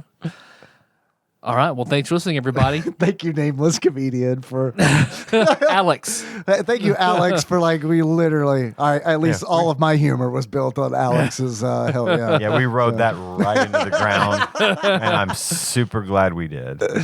Does Alex have a Patreon or just us? Because the other comedian had where you could text 55444 text butts. And you get information on his tour.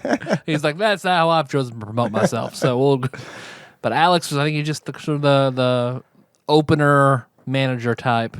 All right. Well, I'd subscribe to his Patreon for a month. I mean, for as much as we took that and rode with it.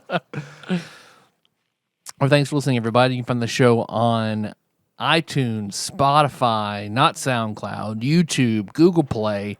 All over the place. Just Google TADPOG. Bing it. You can do whatever. Use your favorite search engine. Ask Jeeves. Ask Jeeves. Little InfoSeek. Alta Vista. Alta Vista. Wow, yeah. Let's see what else we do. Hey, you want to send us a package like these fine people did whose names we do not have? Send that to TADPOG Studios, care of Nicole and Nance, P.O. Box 3785, Paducah, Kentucky, 42002. Dial into your local TADPOG BBS.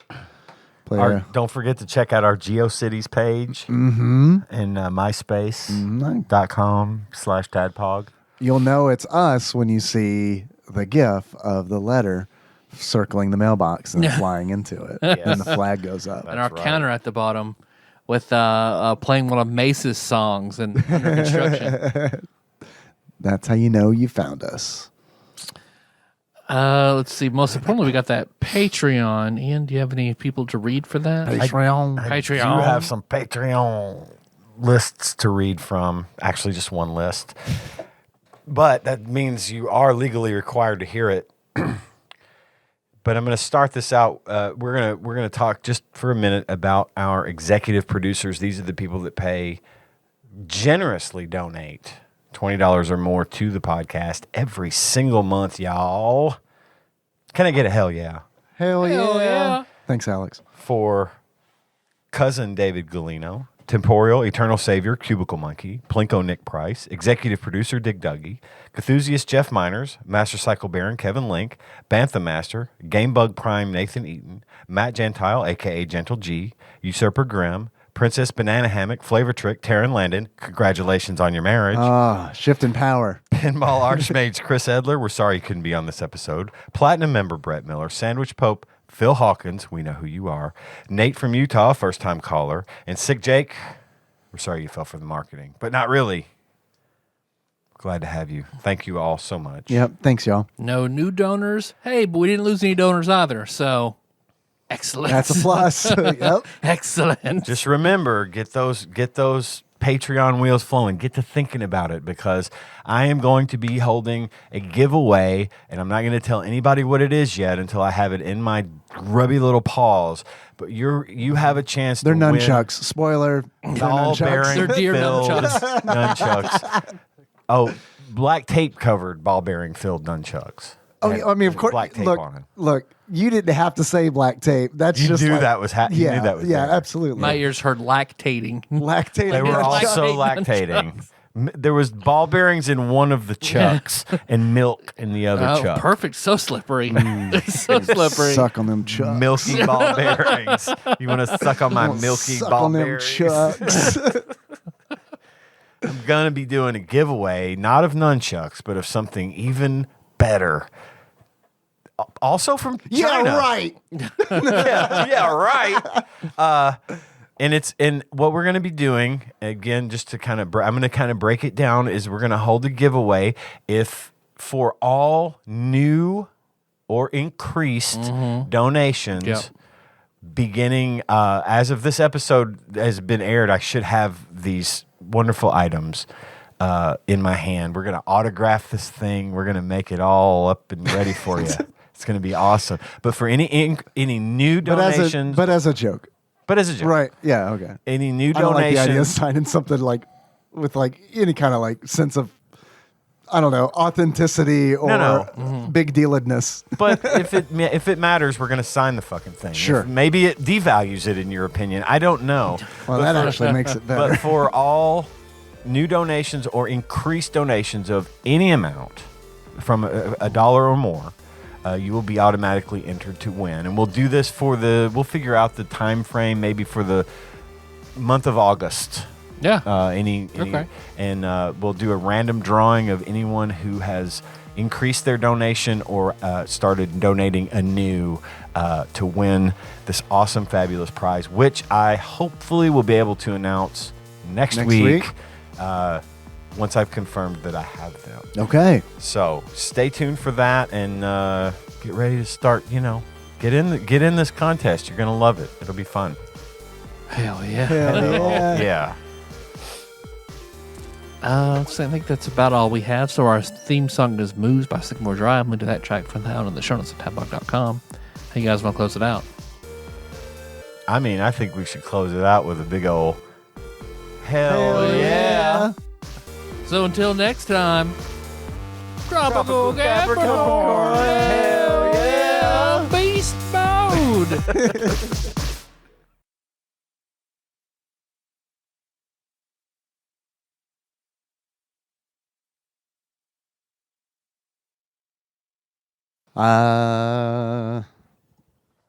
We're recording. We're doing a podcast. I don't know if you guys knew this or not. Yay! Officially? I've gathered you all here today to officially record a podcast. Officially record an unofficial podcast. Is it artisanal at least? No. I mean like Corporate mass-produced bullshit. like Panera artisanal. It's made by somebody Yeah. and served by somebody else. Hands touched it at some point. So I hear.